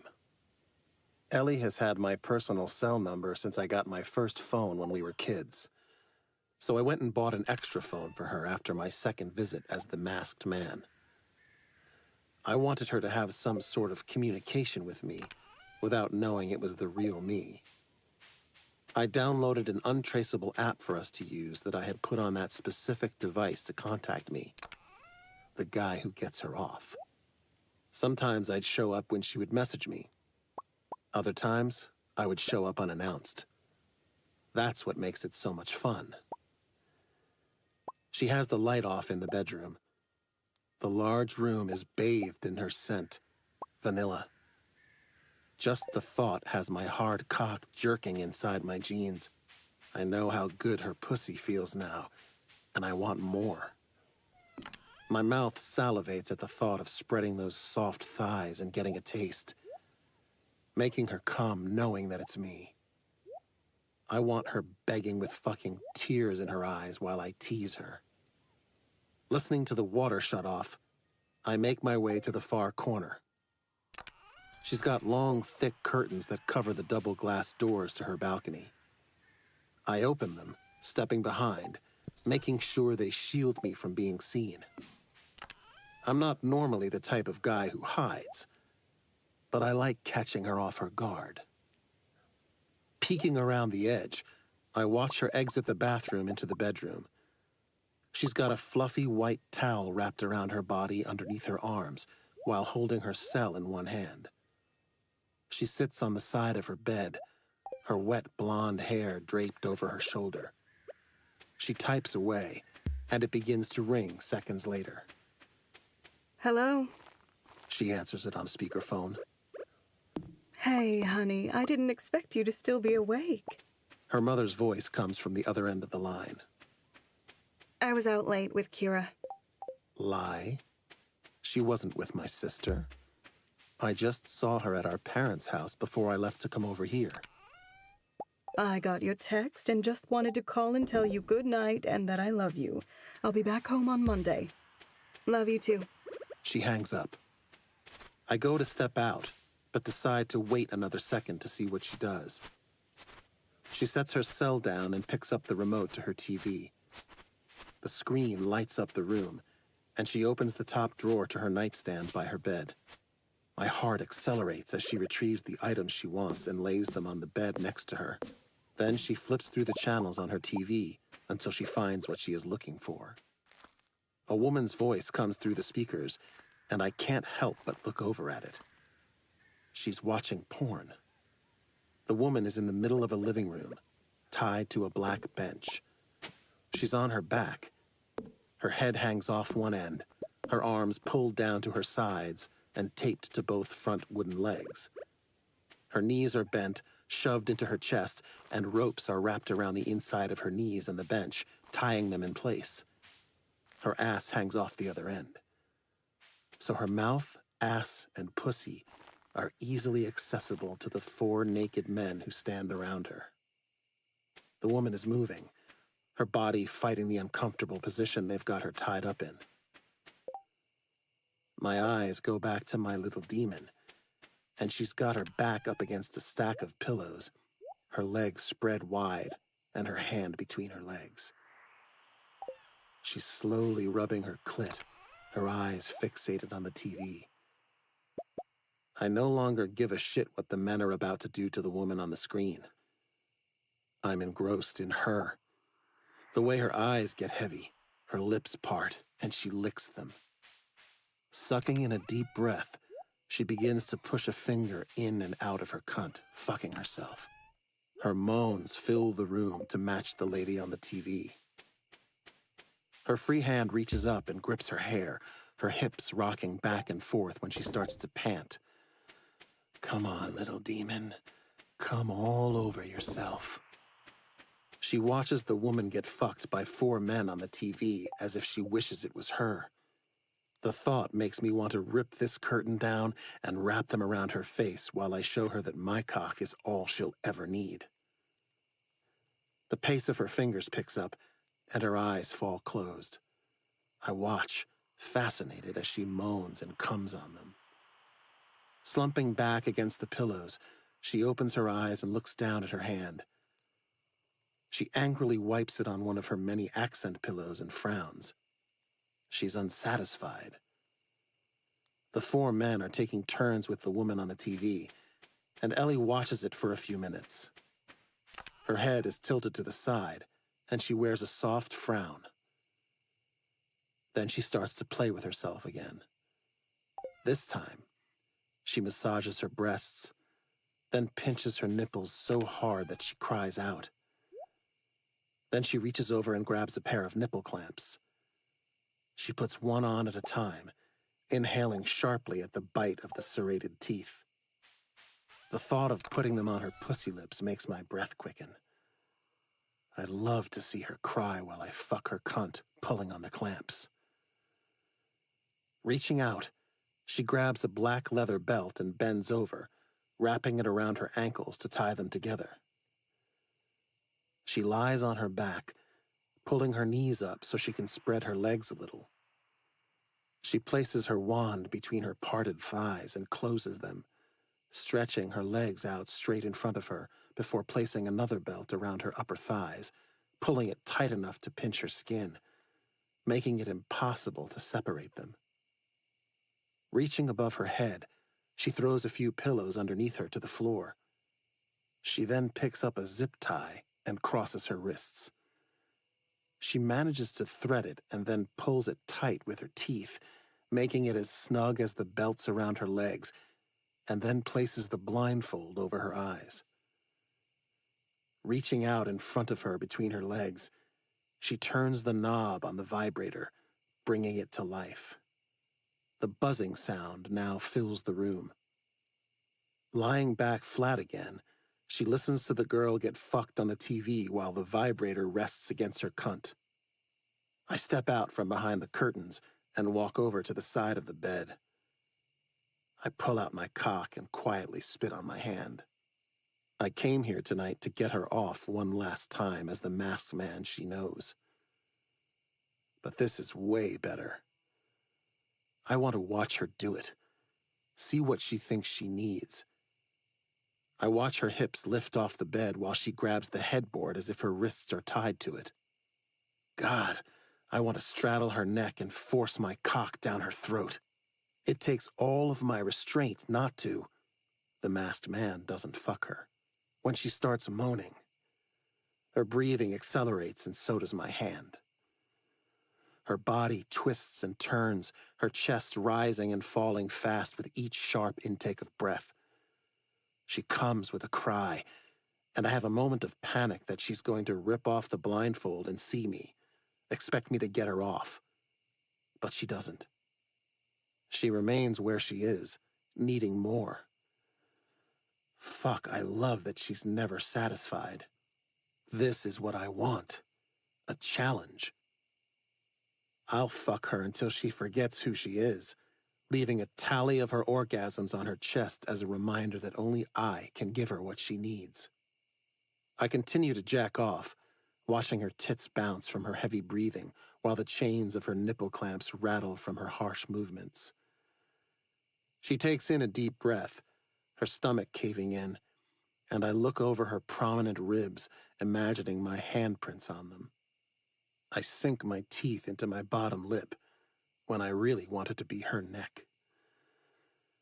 Arching her back, she comes again, and I can't help it. My balls tighten, and I hold my breath as I come all over the decorative pillow she wiped herself on earlier.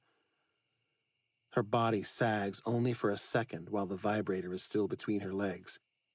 Her cunt now sensitive, she starts panting again. Closing her mouth, she swallows, and I slowly make my way back behind the curtain to watch the rest of the show. She continues for another 5 minutes, but doesn't get off this time. Instead, she raises her tied hands and rips off the blindfold, throwing it to the floor. Angrily, she undoes the belts around her legs, grabs the wand, and turns it off before tossing it away as well. Then she reaches over to grab the knife she placed on the bed and manages to cut her wrists free. I like to think I taught her that the first time I was in here with her. She whimpers, removing her nipple clamps, and then shuts her TV off. Rolling over, she gives me her back, and I hear her huff. But just when I think she's about to fall asleep, she opens up her drawer again and removes the other cell phone I gave her and angrily types away on it. Then she puts it back shutting the drawer. I wait impatiently while listening to her heavy breathing even out, and she falls asleep. Quietly, I step out from behind the curtain and walk over to her side of the bed. I open the top drawer of her nightstand and look over to see what else she has left in there. A ball gag, a bag of zip ties, and a paddle that says slut across it. A choker that reads whore. My cock is hard again, begging me to use everything on her at once. A part of me wants to take advantage of this situation right now, but I have to wait. Closing her balcony doors behind me, I pull out my cell to see she had sent me a message on the app. Thankfully, I had it on silent. Little demon. Never mind. I did it myself. I smile. She thinks she's going to get a rise out of me, the masked man who makes her come. But she has no fucking clue what's about to come her way. Chapter 8. Ellington. The following morning, I run up the stone steps and enter my best friend's house without even knocking. I'm like her parents' adopted child. Our parents are best friends. We grew up together. Good morning, Ellie. Mrs. Sinnott smiles at me softly, picking up her Louis Vuitton off the round glass table that sits in the middle of their grand foyer. Morning, Janice. Is Kira ready? She gives a little laugh, heading for the door, and I hold it open for her while her red Dior heels clap on their marble floor. Is she ever on time, honey? I throw my head back and sigh. We're already late. Thanks, darling. She exits the house. Have a great day, she calls out as I shut it behind her. Kira! I holler, entering their kitchen. I slam my backpack on the island and open the fridge. Kira, let's go. We're late. Grabbing a bottle of water, I shut the fridge and scream when I see that her brother was standing behind the door. Jesus, Sin! I place my hand on my chest and meet his cold, blue-eyed stare. Easton Bradley Sinnott is the most annoying, self-absorbed asshole I have ever met. With that hot, I don't give a fuck what I look like look, plus the tattoos he has, damn, he's like a walking red flag that makes me wet. His dark hair is a disheveled mess like he just crawled out of bed, which he probably did, or he hasn't even slept yet. His chiseled face is covered in stubble, telling me he also hasn't shaved. He's shirtless, showing off his extremely hard body. All he wears is a pair of gray sweatpants, the ones that every girl drools over. They hang low on his narrow hips. So low I can tell he doesn't have a pair of boxers underneath. My eyes drop to get a quick look, and sure enough, you can see the outline of his flaccid dick. I swallow, getting a very good visual of how big he is. It makes my thighs clench. Lifting my eyes to him, I hope he didn't catch me, but he arches a dark brow. Fuck. Thought I heard a bird screeching. Jace enters, thankfully helping me avoid an awkward conversation with Sin. Their other friend Corbin enters behind him. Don't you guys have somewhere to be? Like class? They're lords. If I didn't grow up around them, the matching brands on their chests would give them away. They're all members of a secret society that rule the world by whatever means necessary. My father was one, just like their fathers are. You have to be born into it. Not just anyone can become a lord. I hate the society, what they stand for, and how they think they can do whatever they want and get away with it. I can think of something to do. Sin says in that deep and sexy voice. He's been teasing me with it for years. We both know that he'll never follow through with it. He just likes to make me squirm. I swallow nervously when his eyes drop to my chest and my nipples harden against the soft fabric of my bra, making my breath quicken. Thankfully, Kira enters. About time. Let's go. Shit! She pats down the pockets of her jean shorts. I forgot my phone. Then she turns, her brown hair slapping Corbin in the face as she runs out of the room. Seriously? I sigh and plop down at the island waiting for her, doing anything I can to avoid Sin. The older we get, the more I don't know how to act around him. I avoid him as much as I can, which is hard since his sister is my best friend, but I always try my best. Thankfully, my cell goes off and I pull it out of my pocket. The masked man never did show up last night, and when I woke up this morning, I left the other phone he gave me at home in my nightstand, turned off. I'm hoping that will keep me from reaching out and looking desperate. Opening up the text, I read over it. We still on for tonight?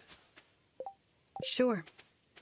I find myself typing back, needing to get laid, and this guy is actually interested. He's been my backup for a couple of months now. Not as good as my mystery man, but reliable. I'm going to a party, but I'll be over afterward. It won't be until after 2, though. Is that okay? That's fine. I'll leave the front door unlocked. I inform him. He's been to my house, but never to fuck me. My parents always used to throw parties, and it was full of lords. The elite only associate with the elite. I watch the 3 dots bounce around and then stop before they start again. It vibrates with an incoming message. See you then. Oh, little demon has a boyfriend. I close the screen and stand, reaching out to push Sin away. The bastard was standing over my shoulder, watching me. Fuck, I hate him. I try to ignore the feel of his muscular chest under my hand and wipe my palm on my jeans as if the bastard has cooties. Who I fuck is none of your damn business, I snap defensively. If you need a real man... I narrow my eyes on Jace and he starts laughing, cutting himself off. Sin steps into me, and my breathing becomes labored while my eyes slowly look up into his. I have to fist my hands down by my sides so I don't touch him. We've tolerated each other for years, but if I was ever given the chance... I'm ready, Kira announces, running into the kitchen. Let's go, we're late, she adds as if I didn't already know that. Thank God, I mumble to myself. Stepping back from him, I grab my backpack off the island. I throw it over my shoulder, ignoring the feel of Sin's eyes on my back. Sin. I watched the sexy blonde turn and practically run out of the house with my sister. She doesn't have a clue what I've done to her, and I'm not sure if I'll ever tell her either. I don't feel guilty or ashamed. The Lord is taught that he can have whatever he wants, even if that means they have to take it. That's exactly what I've done with her, and she gets off on it. Her little boy toy can't compare to what I can do to her. Plus, he shouldn't have left her so vulnerable the other night in his basement. And last night in her room?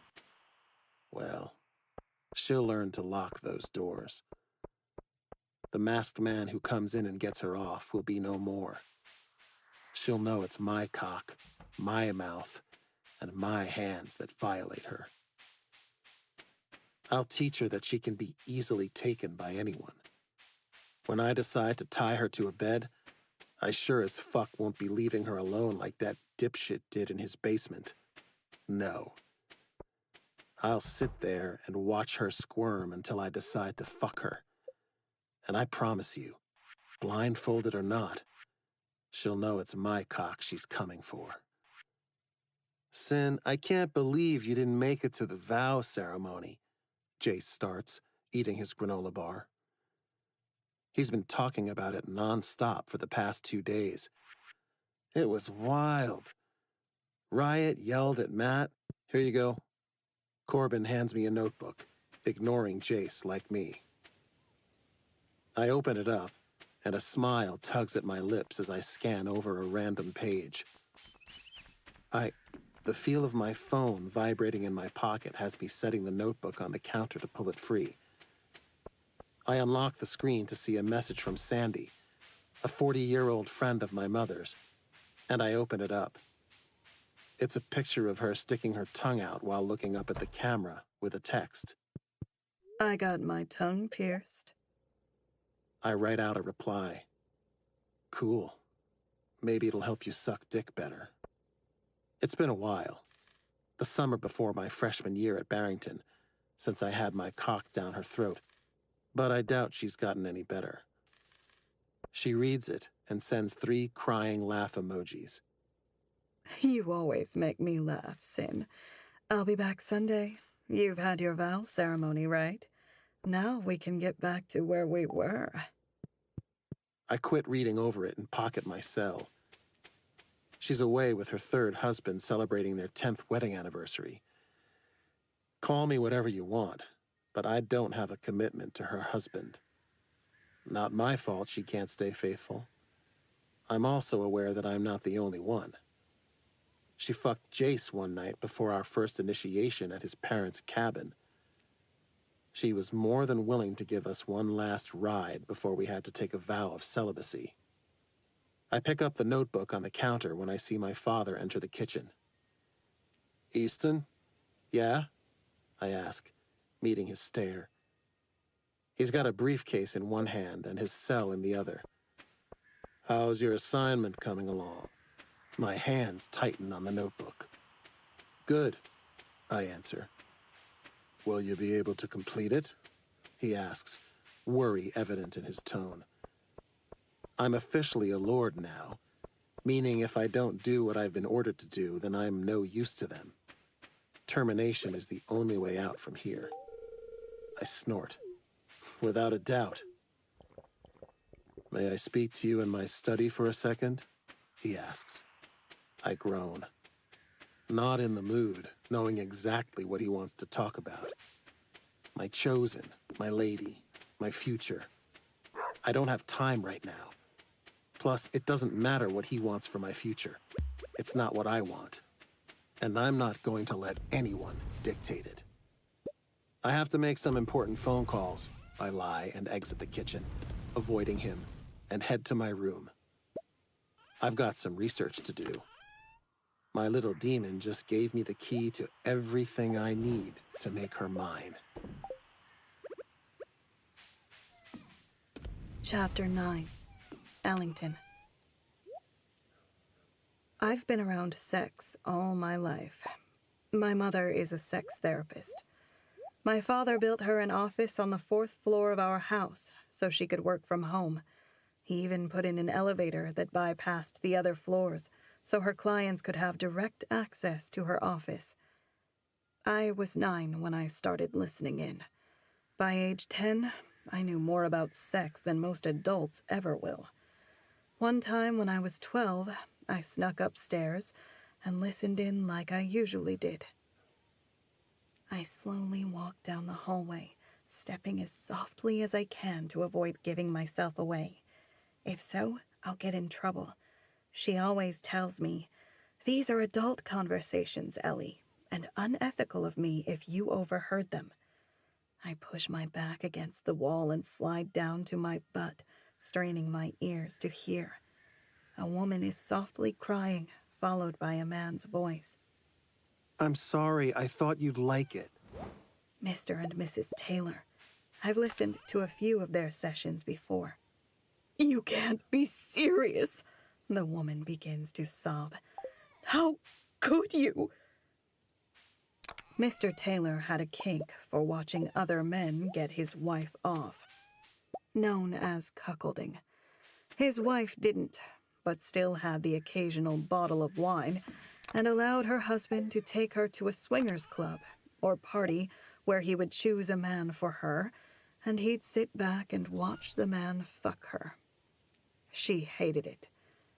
The fact that she was able to get off with the stranger made her feel dirty, but that was the only sex she was having. He hadn't fucked her in years. This particular session was about the night before. Mr. Taylor had two of his best friends over, who just so happened to also be his business partners in his multi-billion-dollar company.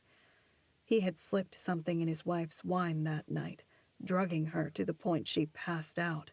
He then let his two friends tie him up in a chair naked, facing their bed, where they tied up his wife and raped her.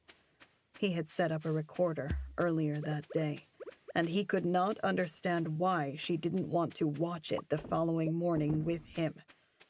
He figured since she had willingly let other men fuck her before, that she would be okay with letting his two business partners have their turns with her. He cried and begged her to forgive him. Instead, she ran out screaming that she was filing for divorce. I had never sat so still in my life, praying she wouldn't see me. Thankfully, she didn't. Then I heard him beg my mother to fix him, to give him drugs, do whatever she could do to make him normal. She reported the rape to the police. By law, she had to. I saw it on the news the following week.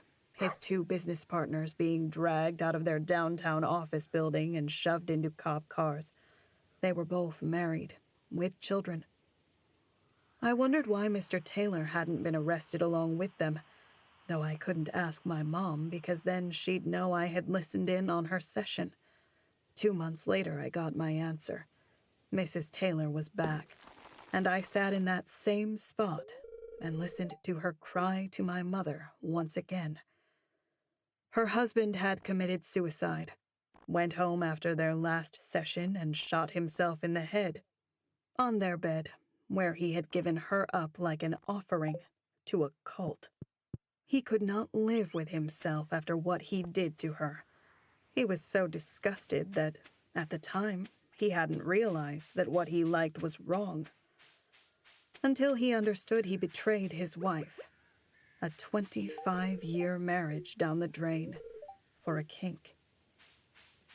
For 3 hours I sat there listening to her cry, and she felt guilty.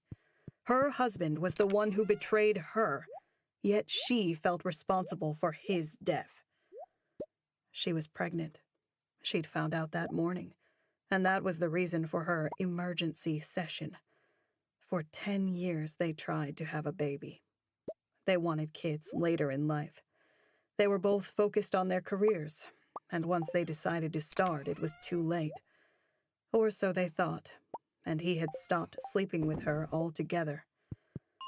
I'll never forget the words she told my mother when I peeked into the cracked door and saw her on the couch crying. He gave me the one thing I always wanted.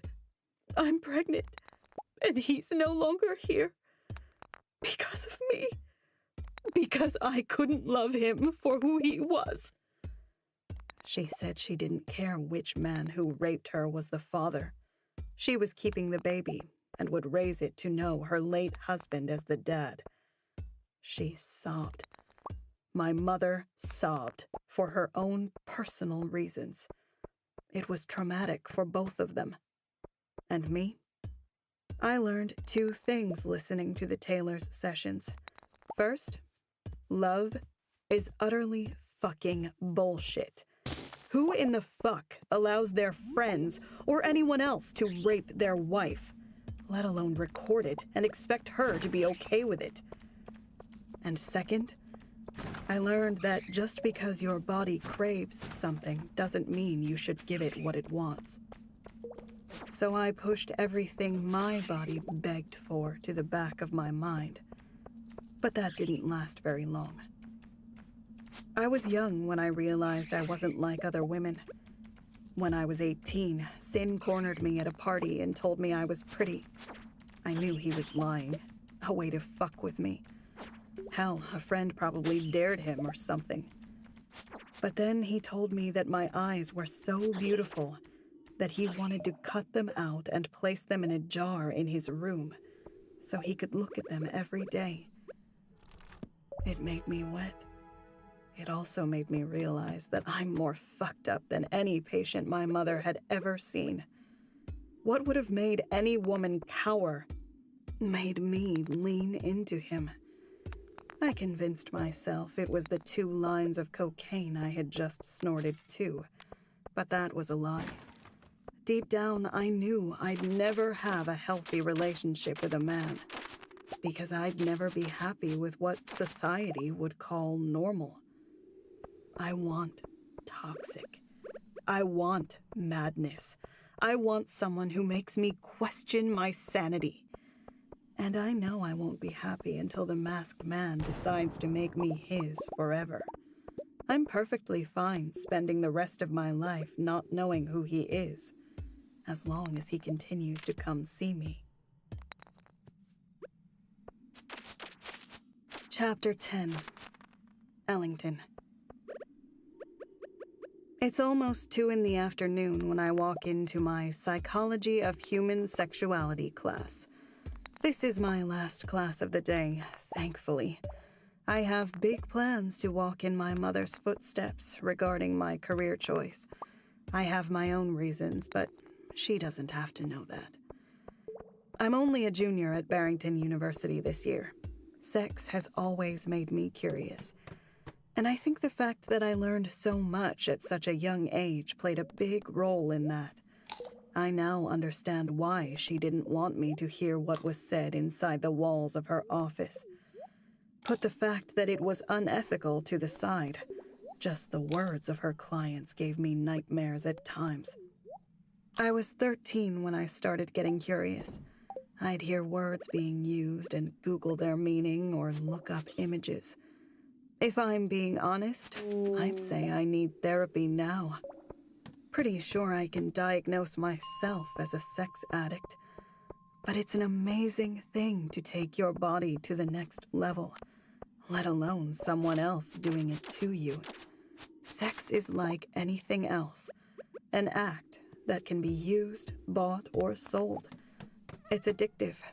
It's that high you're constantly chasing. If you ask me, it's the most dangerous drug out there. It makes you irrational, desperate, and a little psycho. People look down on women who have multiple partners, but it's acceptable to have a tobacco addiction that can kill you. In a world of everything costing a fortune, an orgasm can cost you fucking nothing. Except maybe a little bit of dignity, but I don't care about that. Sitting down in my seat in the front row, I open my backpack to pull out my notebook, but it's not there. What the? I unzip the front pocket and look inside. My heart starts pounding as I think about where I had it last. It was in this class, yesterday. I didn't work on it last night at home because it was finished. Ellie, you're up. Mr. Hamilton states, getting my attention. Shit, I hiss to myself. Something wrong? He asks. My eyes lift to his, and he arches a brow. His hands are on the hips of his Armani slacks. Pretty sure he teaches this class for shits and giggles, since he lives off his daddy's money. He's got some Fortune 500 company based out of New York. He's a lord. Barrington University is for the 1%ers. You can't escape them here. His dark brown eyes stare at me expectantly. No. I rip my bag open again and drop my eyes to look inside it once more, as if it will appear like magic. It's not that I don't remember it by heart. It's just that if I don't have it on me, then where the fuck is it? It's just... The door swings open, and all the air rushes out of my lungs when I see 3 guys enter the room. 3 men who do not have this class. My eyes shoot to the professor and his brows crease. What can I do for you, gentlemen? Mr. Hamilton asks. He allows outside spectators. but these three would never willingly want to be in here. We're going to join your class for the day. Sin answers. He looks even better than he did this morning in the kitchen, if that's possible. He's got on a black t-shirt and a pair of jeans and tennis shoes. That's it. But I can't help but notice the way his shirt pulls against his broad shoulders, and his abs are visible through the thin fabric. The jeans fit snugly on his thighs, and I look lower to see if I get the same visual as I did this morning in the sweatpants. I do. My heart beats wildly in my chest, so loud that it makes it hard to breathe. I'm not sure. That's not a problem, is it? Corbin interrupts the professor. No. No problem. Mr. Hamilton shakes his head, running his hand down his button-up, a clear sign he doesn't approve, but he's also not going to turn them away. No one turns away these men. They are what you call royalty at Barrington University. Get straight A's even though they never show up to their classes. A lord can do as minimal as possible and graduate with honors. As long as they complete their assignments and survive, they're rewarded. I sit frozen in my seat as the three of them walk toward me. They come to a stop in front of my desk, and I look up at them through my lashes, lips parted, trying to calm my breathing. What the fuck are they doing? A part of me knows. I just refuse to believe it. The corners of Sin's lips tilt up, and my pulse races at his silent threat. You're in my seat. Corbin barks at the guy to my right, making us both jump. The kid gets up and scrambles away, not even bothering to take his things. Corbin takes the seat next to me, shoving the guy's stuff to the floor, and sits back, getting comfortable by spreading his legs. With his hands interlocked behind his head falls to the side to look at me, his unruly dark hair flopping across his eyes. I avoid his stare. Move. Jace demands the girl to my left. Fuck. She does as she's told, but much slower with a smile on her face. I'm pretty sure she tells him to call her later as she walks away, making sure to run her hand across his upper chest and winking at him. Her intentions are very clear. She leaves the room altogether, obviously having something better to do for now. I'll take your seat, Ellie. Sin tells me. His voice instantly has my pussy wet, my thighs clenching. I swallow nervously. You have a story to read. Sin adds and then pulls a notebook out of the backpack that hangs on one shoulder, slapping it down on my desk. My heart stops when I see my name written in black marker across the top. How did he get this? Where the hell did he get this? Blood rushes in my ears and sweat beads across my forehead. I never get nervous when reading my stories. They're more like fantasies. As far as the class is concerned, it's sexual scenarios. Mr. Hamilton says reading sex scenes out loud will prepare us to be comfortable hearing couples talk about their sexual experiences once we're seeing clients, what they want and what they're lacking in their relationships. Why am I anxious now? Is it because I've had a crush on him since as far back as I can remember? I'm not sure why I care if I have to read it in front of him and his friends. They've already read it, I'm sure. Ellington? My professor snaps, and I look up at him. He straightens his already straight tie and nods to the podium. You're up, and we are now running behind schedule. Numbly, I reach out and grab the notebook and get to my shaky legs. Ever so slowly, I make my way to the front of the room. I turn to face the audience, my eyes on the notebook. My nose is running, and I rub the back of my hand across it. Licking my lips, I open the book and take a deep breath, knowing I can't escape it. This is my worst nightmare come true. The hem of my black mini dress is shoved up my back to expose my ass to them. My fishnets are being ripped, and my thong is shoved to the side. Fingers enter me, not even bothering to check if I'm wet, and I shift on the bed at the discomfort, mumbling unintelligible words around the metal gag that rests behind my teeth, keeping my mouth open. They pump in and out of me so hard that it forces my body to rock back and forth on the bed. The rope wrapped around my wrists pulls on me even more. I can't move or fight. This is how they prefer me, tied up and helpless, forced to take whatever they want to give me. The leash connected to my collar is pulled on, lifting my head, and I know what's coming. The head of a cock enters my mouth next, pushing saliva out of the corners. I can't hear due to the headphones over my ears. I can't speak, and I can't see because of the blindfold. I'm a sex doll, a toy to be fucked. This is what I signed up for. The fingers are removed from my cunt and replaced with a dick. Hands grip my hips.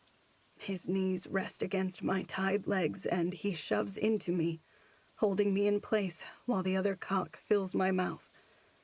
Over and over, they each fuck me before the one fucking my pussy stiffens and comes inside me. Pulling out of my cunt, I whimper around the cock, fucking my mouth. I didn't come, but it's never about me, just them. He pulls on the collar, taking what little breath I had left away, and shoves himself down my throat.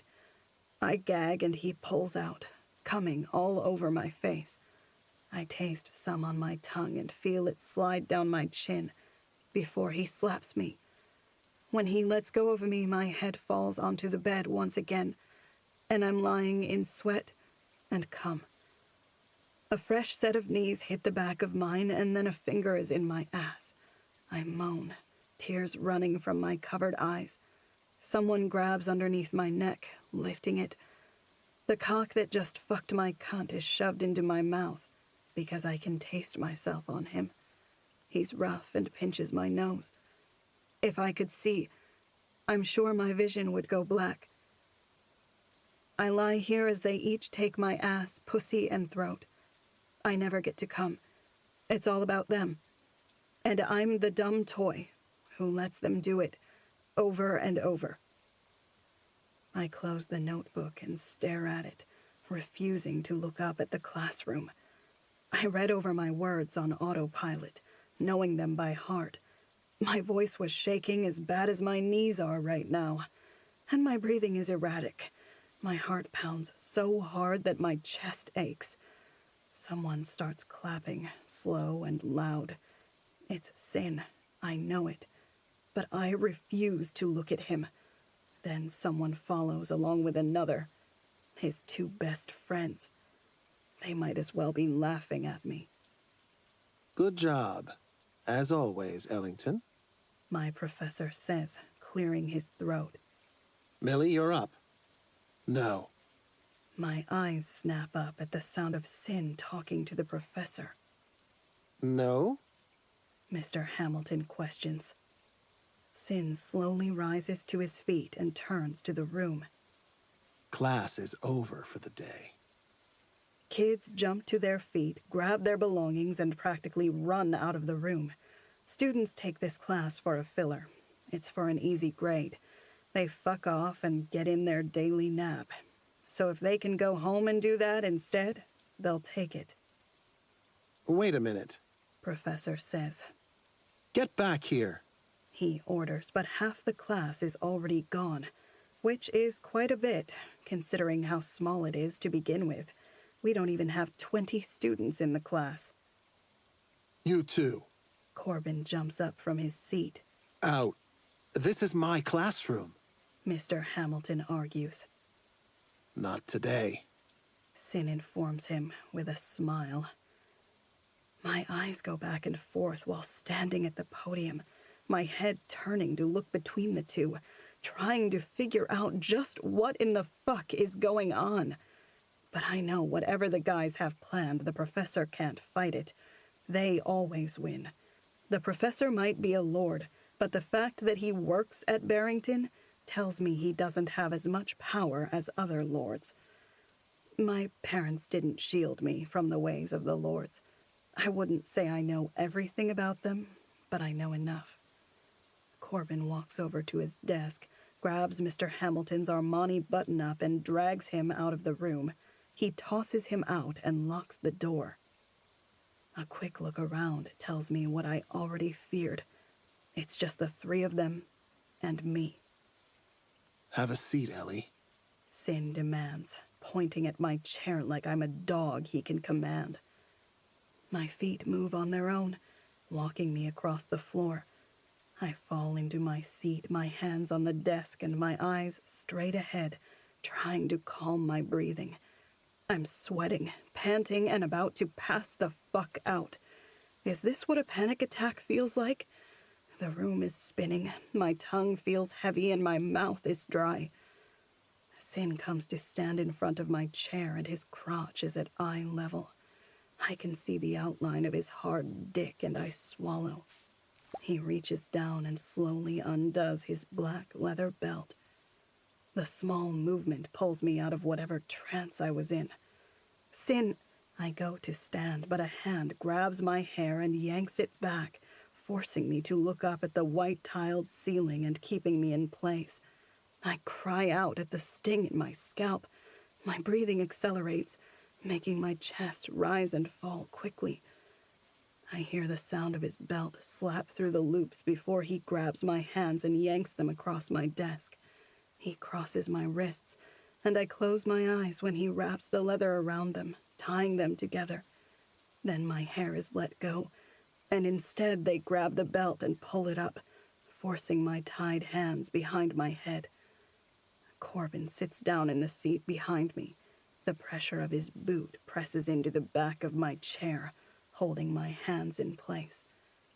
I lower my head since he released my hair and come face to face with Sin. He's got his hands on my desk, leaning into my face. Is that what you dream of, little demon?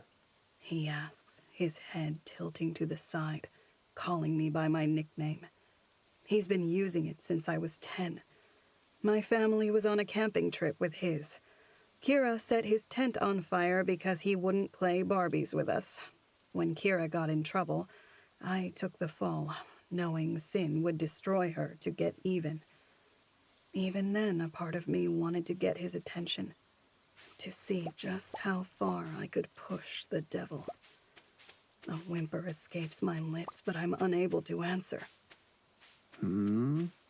He reaches up and runs his thumb over my parted lips before pushing it into my mouth. Without thought, I close my lips around it and suck on it. That's what I thought.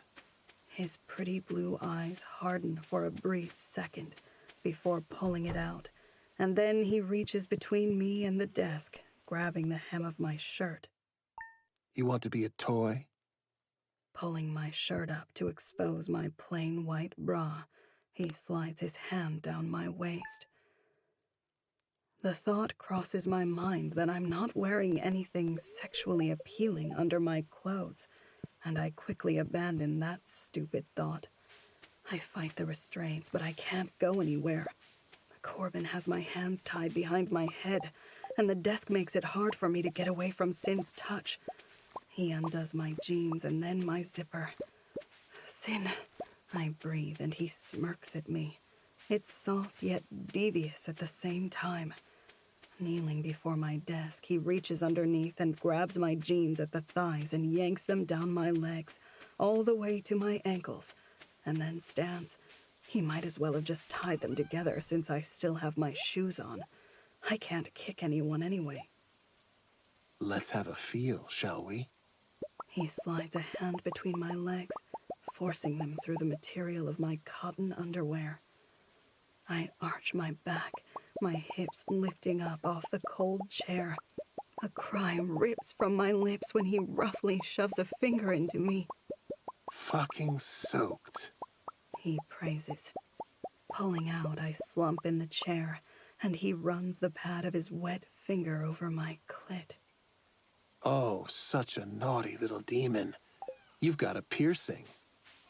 He tugs on the bar, and my ass lifts off the seat once again as I suck in a breath at the sting and pleasure the pain brings me. I got it years ago. Another friend of mine had hers done. Said it made her so sensitive that she got off every time she drove over railroad tracks. I, however, did not get the same experience that she did, but it does feel good sometimes. Corbin yanks harder on the belt wrapped around my wrists, and it pinches my shoulders together. Please, I beg through a gasp. Want me to make you come, Ellie? Sin asks, his hand sliding back into my underwear. This time he pushes 2 fingers into my pussy, and I rock my hips. The desk rattles at my struggle. He adds a 3rd, and I scream out. A hand slaps over my mouth, and I look up to see Jace standing beside me, his hand silencing me. My eyes widen when Sin shoves a 4th into me, spreading me wide open. It's painful in this position. I need to spread my legs, but I don't have that option. My jeans around my ankles prevent that. Fuck, Ellie, this cunt is tight. He removes them only to push them back in. The desk continues to rattle, and I breathe heavily through my nose, while my pussy clamps down around his fingers, fucking me. It's going to feel so good on my cock. I whimper, tears burning my eyes from the pleasure and the pain he's creating. Take her air away. He orders to Jace, and before I can fight him, he repositions his hand over my mouth so he can pinch off my nose. I fight in the chair, my legs kicking the best they can, which is not much, as Sin picks up his pace on my pussy. I buck my hips, but all it does is cause more friction over my clit as I rub up against the palm of his hand in this position. Dots start to take over my vision. My lungs burn and my eyes water. My entire body stiffens, my legs kicking out as my body convulses, fighting for air. My pussy clenches. His fingers fuck hard and rough. My eyes roll back into my head, and my body goes slack as that burning sensation takes over. Just when I'm about to come, he removes his fingers. The hand is gone from my mouth, and I'm gasping for air when my wrists are let go. I slump in the chair, gasping, crying, and shaking. Sin grabs my hair, yanking my head back, and places his face in front of mine. His eyes search my now tear-streaked face with satisfaction, as if he likes seeing me like this. If you want to come, you'll show up tonight. Then, with that, he and his 2 best friends exit the classroom. Chapter 11. Ellington. The freak show. 10 o'clock. Wear your Halloween costume from last year. I read over the text for the 100th time. Sin sent it to me an hour ago. I stand in the parking lot by my car.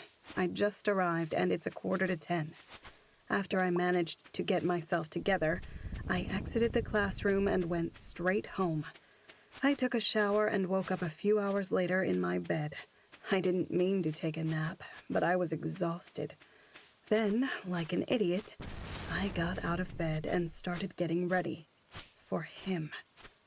Why the fuck am I here? Why not? I'm the one using him, right? I have always had darker thoughts when it came to sex, and always believed that what I wanted was wrong. No one has ever told me that. I just know it from overhearing my mother's sessions with her clients. She never judged them. They did enough of that themselves. Who wants to be choked, slapped, and treated like a piece of meat? We're supposed to be treated like queens, not cheap whores. Maybe that's what I am. what I'll always be. The freak show is the old fairgrounds, tucked back deep into the woods of Pennsylvania. Once abandoned, they reopened it about 5 years ago. It's here all year round. Every day is like Halloween. Hence the name Freak Show. People come from all around to visit. My phone vibrates, and I look down to see it's a new text from Sin. You have 3 options. Pick one. Trick or treat, run to hide, bleed and die. I read over the message a couple of times, trying to decipher his riddle. I have no clue what it means. Trick or treat, I answer, thinking that sounds the most self-explanatory. Sinful, sinful little demon.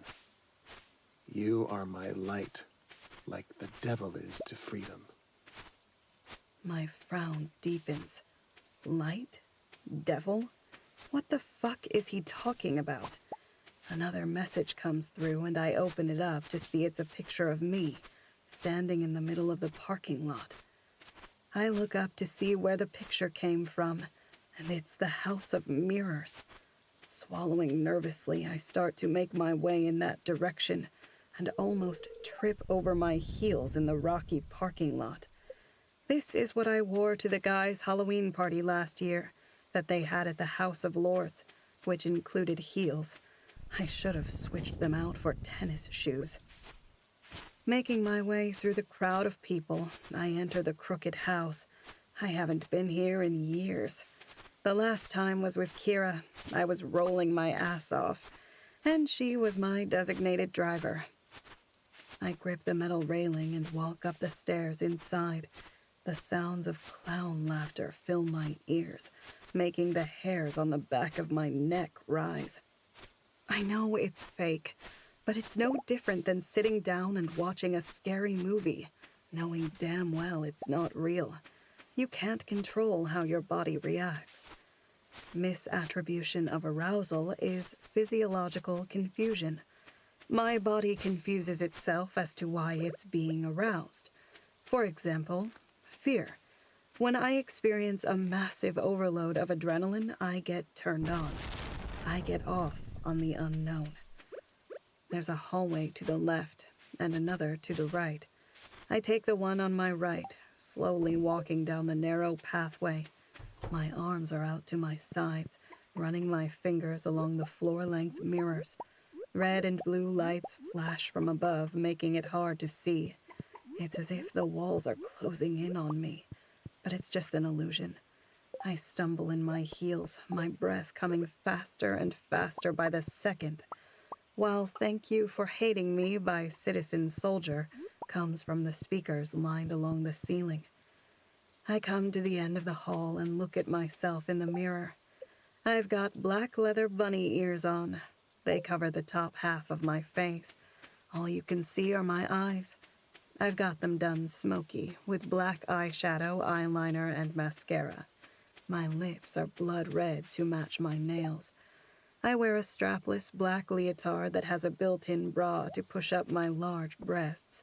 And I top it off with fishnet tights. It's a slutty Halloween outfit at its finest. Reaching out to touch the mirror, I fall forward but manage to stay standing.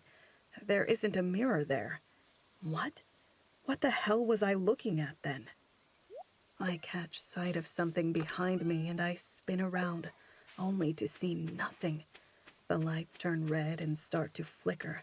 It looks like I'm blinking rapidly, but my eyes are wide open, staring ahead and just waiting for something to jump out at me. My pulse accelerates, and I take a step back, only to hit something. I scream and turn around to see it's a mirror. Fuck, I hiss to myself. I turn to my left and run down the hallway, pushing a door open at the end, hoping it's the exit, but find a circular room lined with nothing but mirrors. And I'm alone. There's no way out. It's a dead end. I go to turn around, but before I can go back the way I came, the door slams shut on my face. There's no door handle or lever to open it, just another fucking mirror staring back at me. Swallowing nervously, I take a step back and turn back to face the room. Chains hang from the black ceiling in various lengths, some all the way to the floor, and some so high I can't even reach them. The lights are so bright in here. I lift my right arm to try to block them from shining down on me to get a better look at the room, but it doesn't work. The warmth from the lights makes me start to sweat. You know what they call a devoted demon? A voice whispers in my ear. I spin around, only to find I'm alone. My hand goes to my chest, and I feel my heart pounding against it. The devil's pet. Another voice answers. Laughter follows. What the fuck?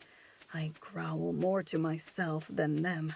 Making my way over to where I know the door was, I try to open it again, and nothing. Fisting my hands, I pound them both on the mirror. Hello? I call out. Hello! I raise my voice to a scream. Save your energy. You're going to need it. I spin back around to yell once again, but my breath is taken away when I see 3 men standing at the opposite side of the circular room, all dressed in black jeans, combat boots, black hoodies, and masks.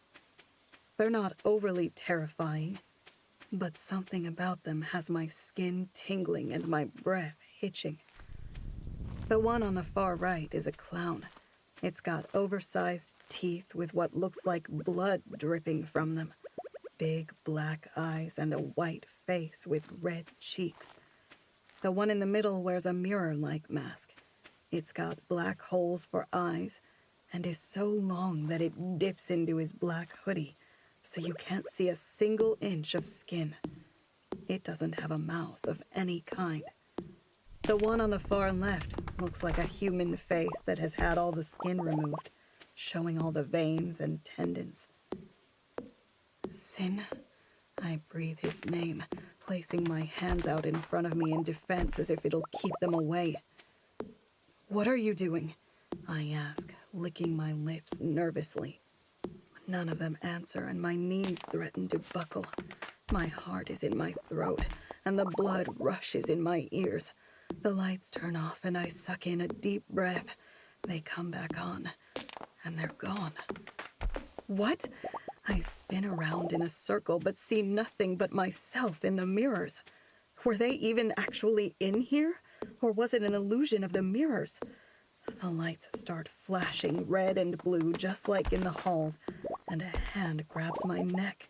I try to scream, but my air is cut off when the fingers tighten on either side of my throat. I'm lifted off my feet and shoved backward. A new set of hands grabs me, and my arms are lifted above my head.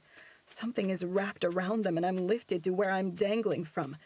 My heels barely touch the floor. The hand is removed from my neck, and my head sags forward as I try to catch my breath. I struggle in the restraints. My body turns from side to side, knowing they've secured me to the chains hanging from the ceiling. The sound of them clanking from my movements echoes in the room. Sin, I choke, still trying to slow my racing heart. I look around, but the damn lights are still flashing and restricting my vision. I feel like I'm going to get sick, so I close my eyes. Hands grip my legs, and they are spread wide open. Something wraps around them, too, just like my wrists, and seconds later, I can't close them. Please, I whimper, my body shaking. But this is what you want, Ellie. He whispers in my ear. I shiver when I feel his hand on my shoulder, pulling my hair off my neck to lay down the length of my back. I just want to make your fantasies come true. I open my eyes as everything goes black. Then the bright lights are on again, making me blink. All 3 stand in front of me. The one on the far right holds a belt in his hand. It's not a normal-looking one. It's so long that it puddles on the floor at his feet. The one in the middle has a chain around the back of his neck, draping over his shoulders. both hands fisting it on either side. The one on the left has a backpack at his feet, and that scares me the most, because I can't see what's inside. The one in the middle with the chain walks toward me. He wears the skinless face mask. I throw my head back and scream so loud my throat burns. He walks behind me and he wraps the chain around my neck from behind. He pulls on it, cutting me off, and places his lips by my ear. You'll scream when we tell you. He hasn't taken away my air completely, but he's restricted it. The guy with the belt walks up to me. His mirrored mask is broken with cracks all through it, as if someone hit it with a baseball bat. It shows my reflection in broken pieces. I can see my makeup, smeared from my tears. He tilts his head to the side, not saying anything. Then, without warning, he takes the belt and slaps the leather across the inside of my thigh, just as the one behind me tightens the chain, taking away my air and restricting my ability to scream out at the pain. He lets go of the chain and my head hangs while I suck in a breath. My thigh is now on fire, as if someone just held a lighter to it. It throbs, and so does my pussy. My shoulders scream at the position my body hangs from the ceiling. My feet hurt from my heels barely touching and my legs spread wide. But my clit is pulsing, and my nipples are erect, my breathing labored. A hand is between my legs the next second, and the snaps of my leotard are being unfastened. It pops open and it's yanked up to my waist. I moan, my head falling back, eyes closing. My fishnets are lowered enough to rip off my underwear, making me whimper at the feel of the material stinging my hips. Something is placed on my pussy. It starts to vibrate. I start to convulse, my mouth falling open when my entire body stiffens. I'm going to come so quickly. The fear, the adrenaline, the vibration. Fuck, this will be a record. It stops, and I curse them under my breath. My bunny ears are yanked off my head before they're replaced with a hood, taking my vision away, and the chain tightens around my neck, pinching my skin. The chains that I'm secured to rattle as the sweetheart top of my leotard is yanked down to expose my chest to the room. Hands grab at my breasts. They're not rough, mostly soft. Slowly they massage them, caressing them with just enough pressure to have my head spinning.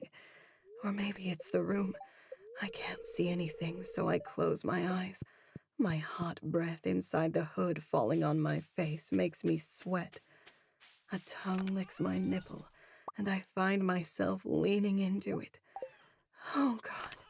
I moan when his teeth sink into it just enough to make my thighs tighten in anticipation. Then they're gone, and I groan in frustration. Something clamps down on my right nipple, taking my breath away. My shoulders cave in to try to cover my chest, but it's useless. The chains around my wrists make it impossible and open for their convenience. This is when you scream. I hear the voice at my ear again, right before the pain slices through my nipple. And I do exactly what he says.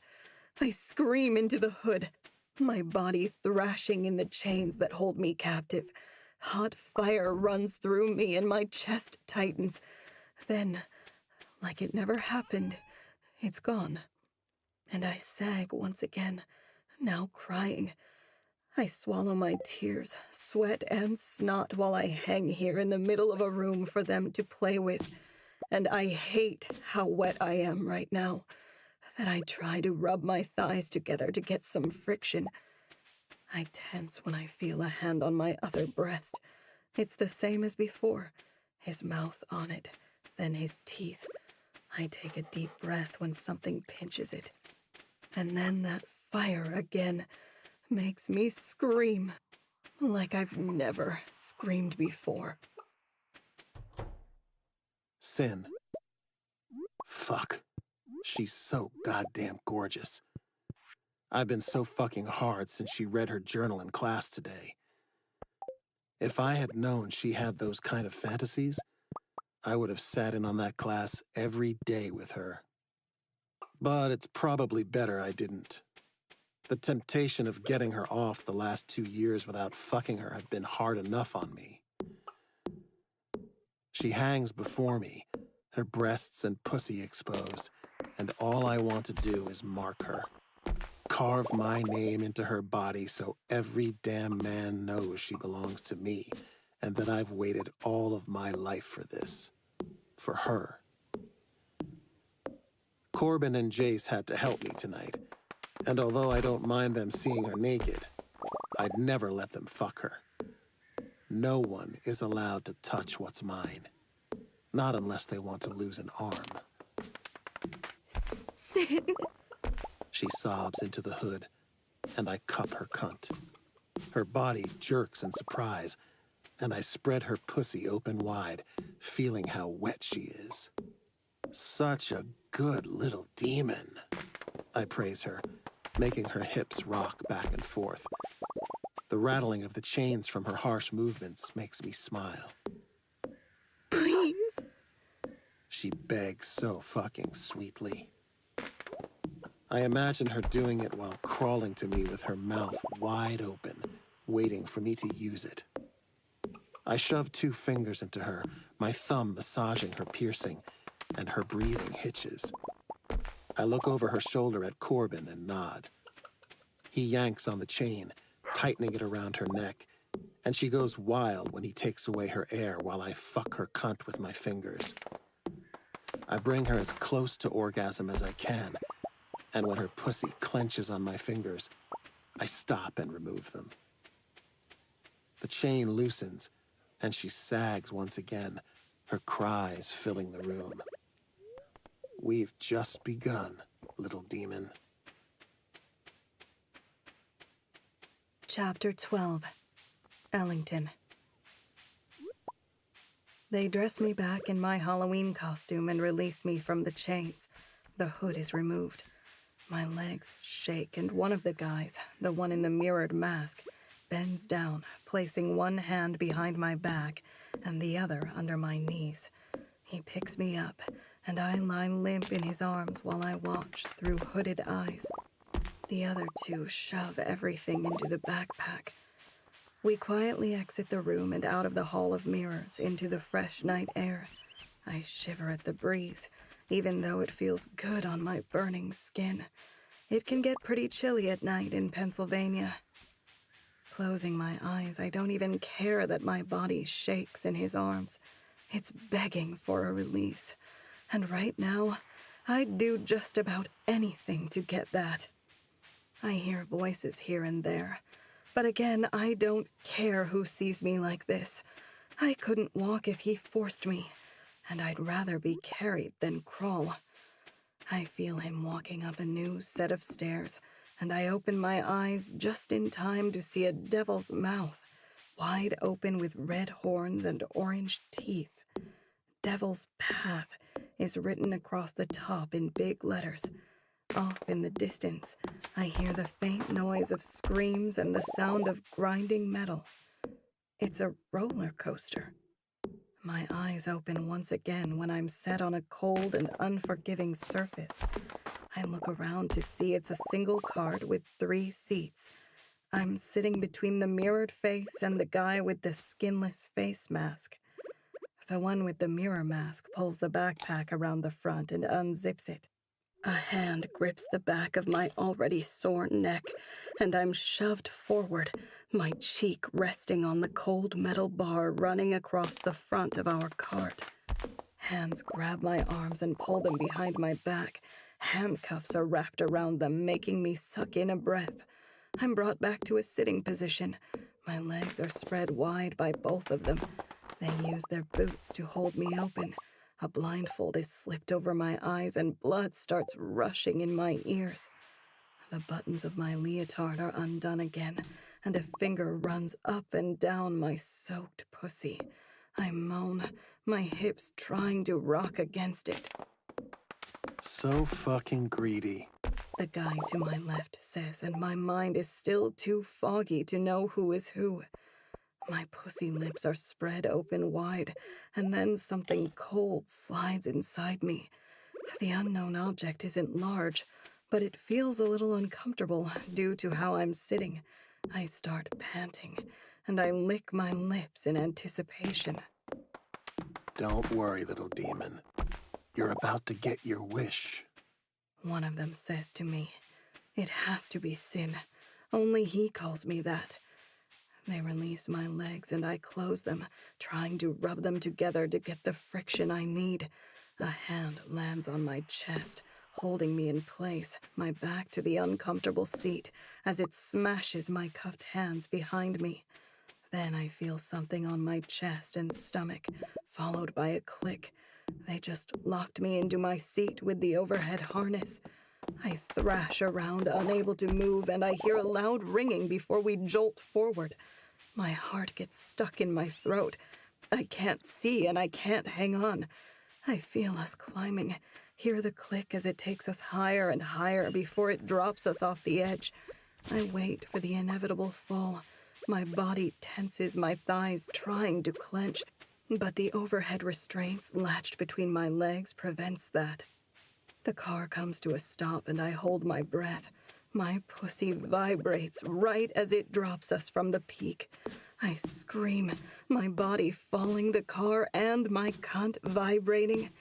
It falls on deaf ears, though, over the roaring sound of the wind around us. My breath gets caught in my lungs as we plunge to what I can only guess is our death, since I can't see or hang on. It jerks us to the right, and I fist my cuffed hands, sucking in a breath as my stomach clenches and unclenches. The wind rushes through my hair, and I can feel it whipping across my face. The blood is pumping in my veins as it takes a few dips. Up and down, up and down. I can't see, so I'm left with feeling and hearing. My insides are pushed around, my pussy clenching, forcing the vibrator up against my G-spot. Along with the adrenaline rush, I feel an orgasm coming on. It's the danger, the unknown, the lack of control. I've never experienced anything like it. The restraints are so tight that I can't move.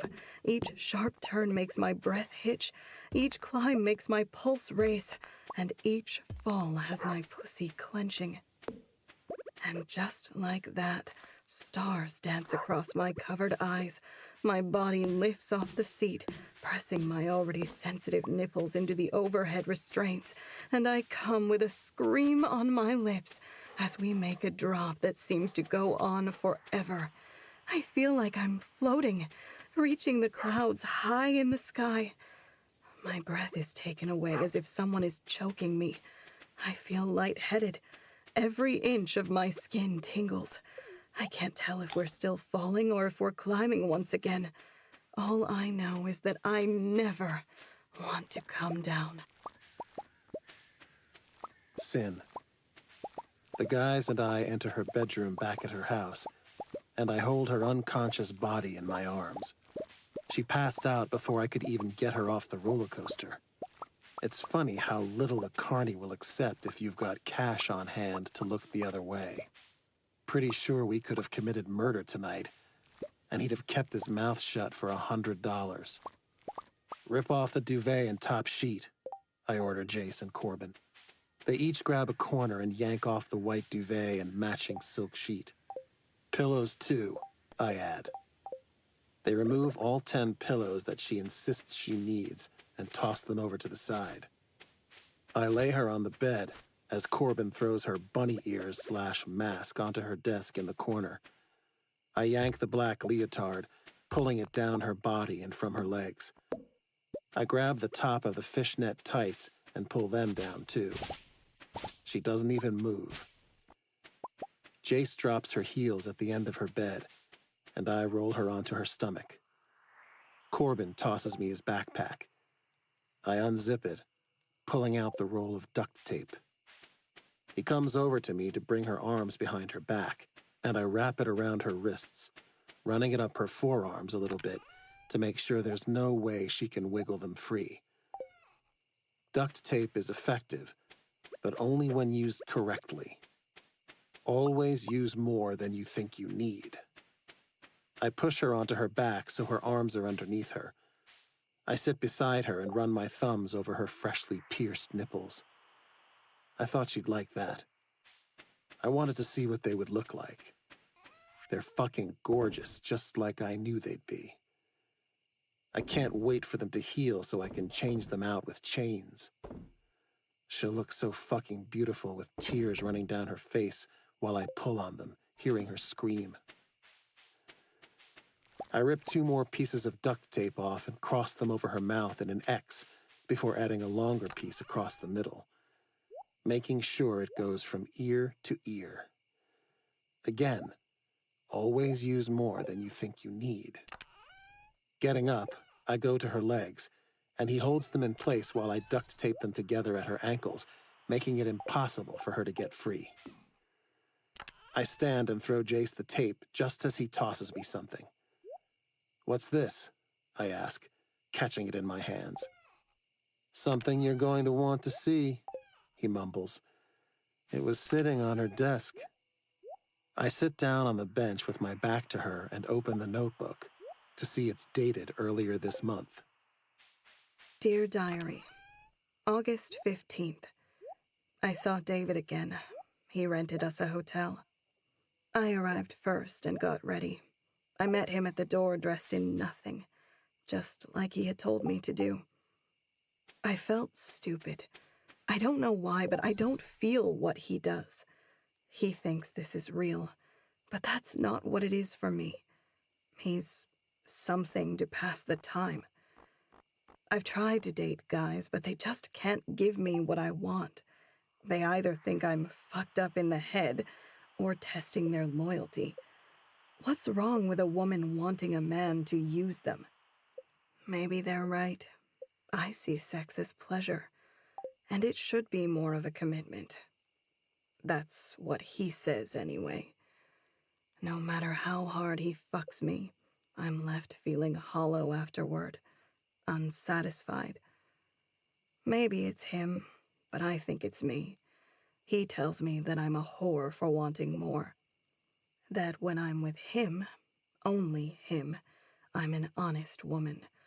He fucks up my head better than he does my body.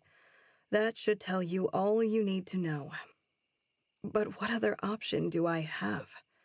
It's not the best sex, but it's better than fucking random men who might skin me alive and toss me into a lake where I'd never be found. He's reliable, and I'm his dirty little secret. So, I'll continue to do what he wants, even if that means not getting what I want. I'm used to being a secret. I flip back toward the beginning of the book and see another entry from last summer. Dear Diary, May 10th. Sin hates me. Has since we were kids. Too bad I dream about him in the most inappropriate situations. When I started getting myself off, I'd close my eyes and think of him. I'd imagine it was him doing all the nasty and depraved things to me. But I had to stop that. It was just tainting my expectations of what I thought sin could be capable of, if ever given the chance. I'd rather never know that kind of letdown, if I'm being honest with myself. That's all I have, myself. There's no one I can talk to about what I've done or who I want. Kira would be so mad at me if she knew I imagined her brother treating me like a piece of meat, to use however he wanted. Sin would think I'm crazy, possibly pathetic.